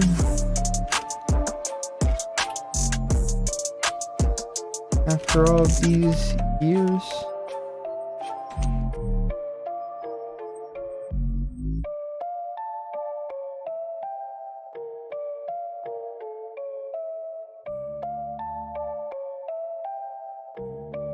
Continue looking so handsome?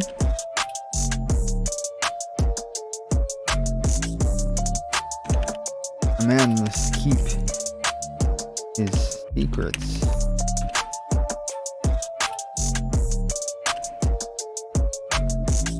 Young one. Sorry.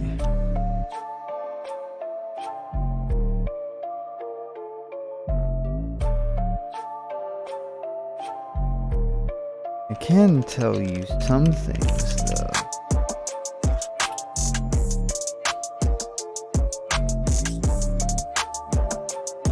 Okay. Here is where things get weird, right?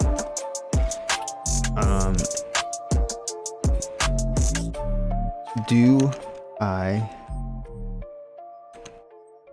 mention that his name is Theodrin?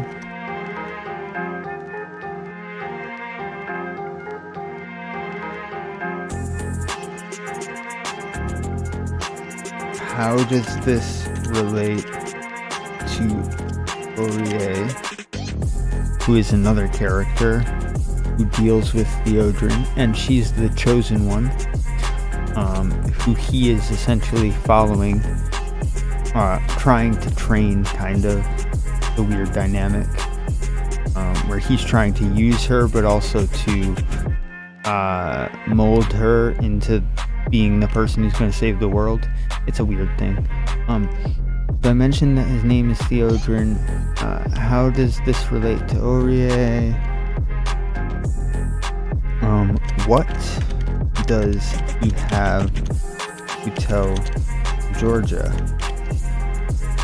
It should be important for their mission or for their connection with Aaron / Aurier. Oh, especially.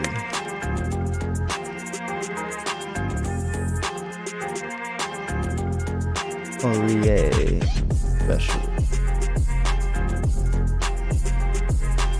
Alright, let's refresh the word counter, see where we're at.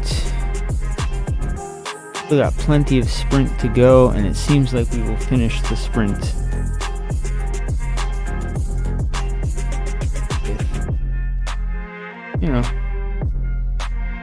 With 3,000 words done. If I can figure out where I'm headed from here. She's kind of gotta, this has gotta be something I do later. Now, the thing is, do we go back to Sheila? 1, 2, 3. I think we go back to Sheila in this chapter.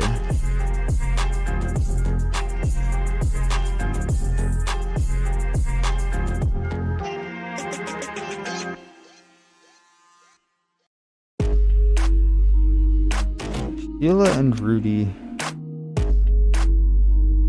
walked the park for a long time, catching up on the past 10 years. Sheila had only built up enough nerve to tell Rudy that he had been kidnapped and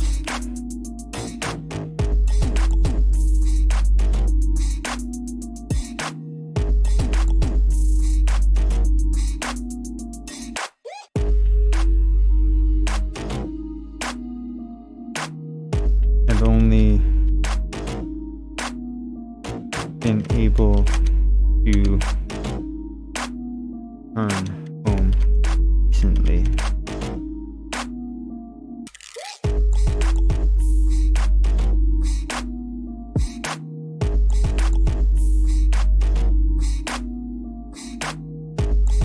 Rudy pried no further, but urged Sheila to go and visit her sister, and told her all about how his business had nearly gone under before he discovered and sold blasting powder, which had become a hit across the city and kept his revenues up on account of miners and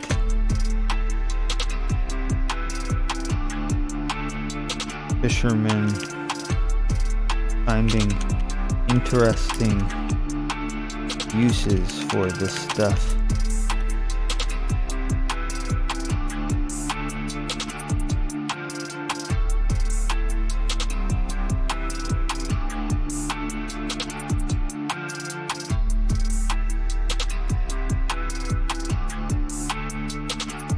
He learned about how her sister had brought him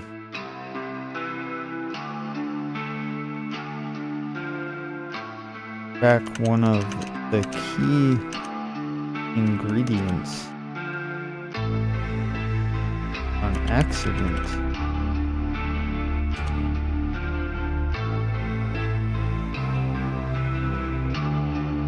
Bat dung, ball thing, or according to Rudy,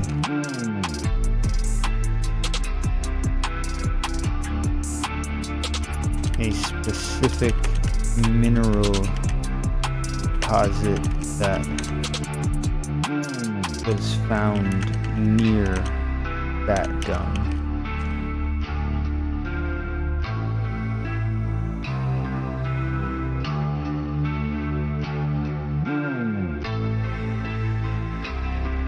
How strange.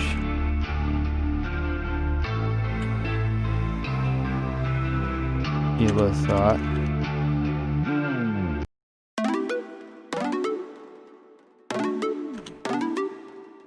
Who would guess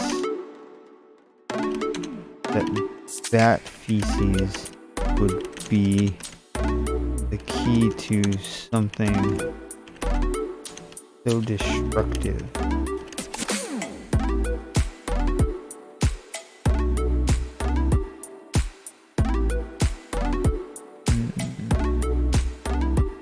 Whoa, what am I doing? I broke it.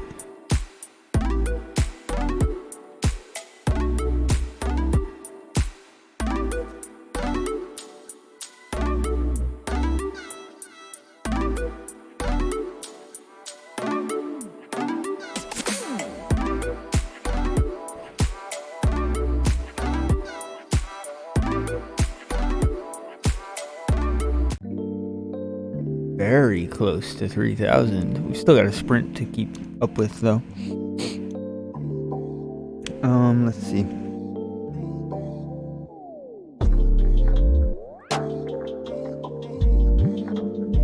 Rudy continued on and on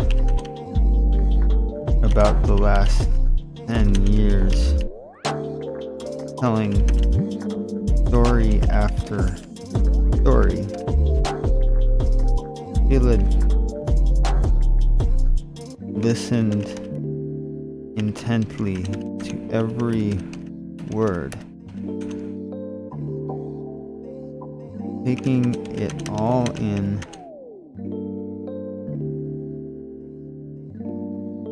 like a person would take in water after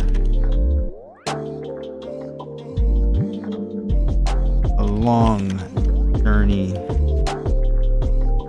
in the desert.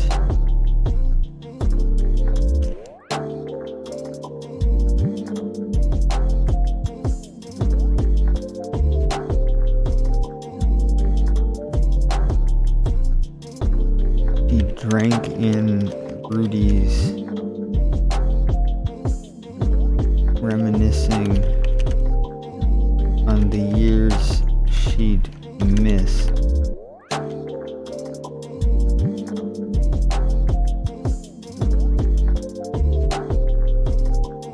As if they were her only chance to survive.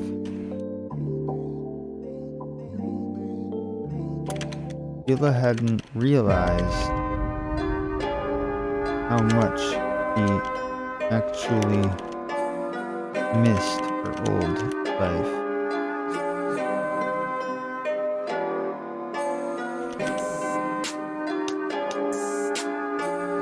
It was something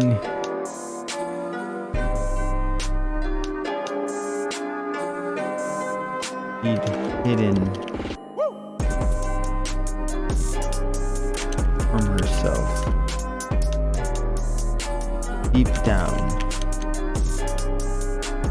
where it would no longer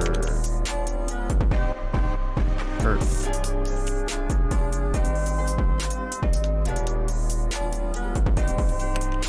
The simultaneous feeling of loss and relief as it all came flooding back was nearly too much to handle. But she pushed on and kept asking, how was Tom the baker and his daughter?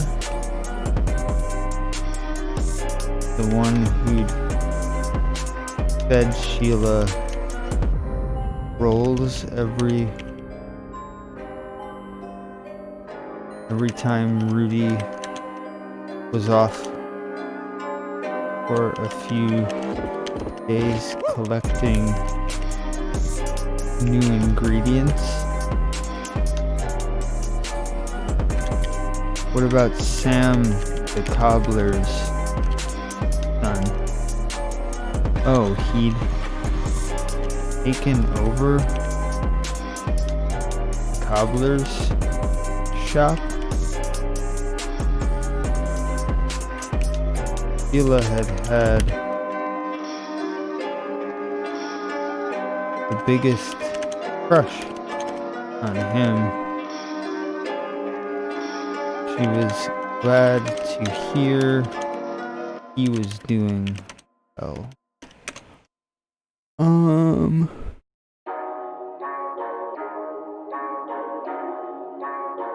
He asked about Mindy,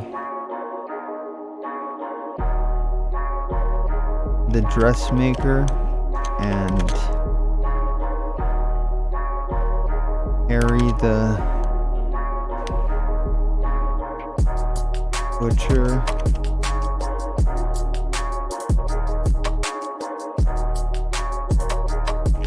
He even asked about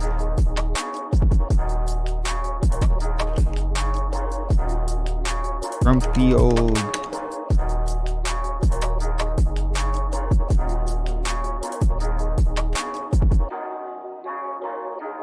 Jacob Cobb from the tannery.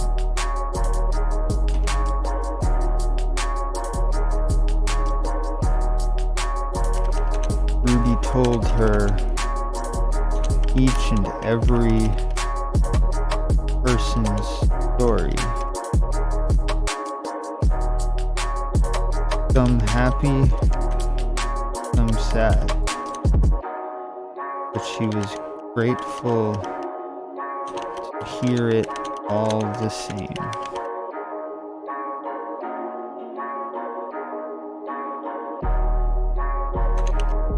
He told her about where each of her old Greek friends had ended up, at least to his knowledge, and even where something. I don't know what to put there. That seems like a good beat. And this, I might need more, maybe. But the sprint's over. I'm gonna see where I'm at. I think I'm gonna call it a night right here. I'm feeling pretty good about where I'm at, and I'm feeling pretty tired. 3,203. That's pretty good. I like it. I like that. Okay. Let's update the NaNoWriMo page. This is all saved and well. So let's go. What words? How many words are we at? 41,260. Speaking of words, okay, I did update the word count on the stream name. I thought I forgot to update the stream title today. Okay. 41,260. That's pretty good. 41,260. When did I start? I started at 12:35 a.m. and I ended at 1. Nope, not 11. Whoopsie. 1:11 a.m. Okay. That looks good. Update progress.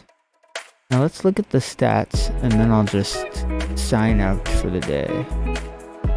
Oh, that graph looks mighty fine, if I do say so myself. It looks really good. I'm pretty excited about it.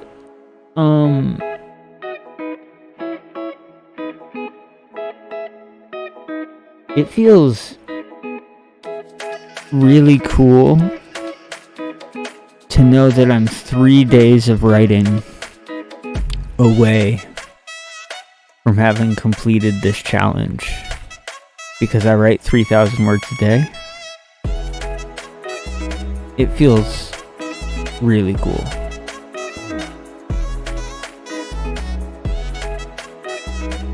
It's gonna feel way better the first time I cross this line, because I haven't been above this line ever.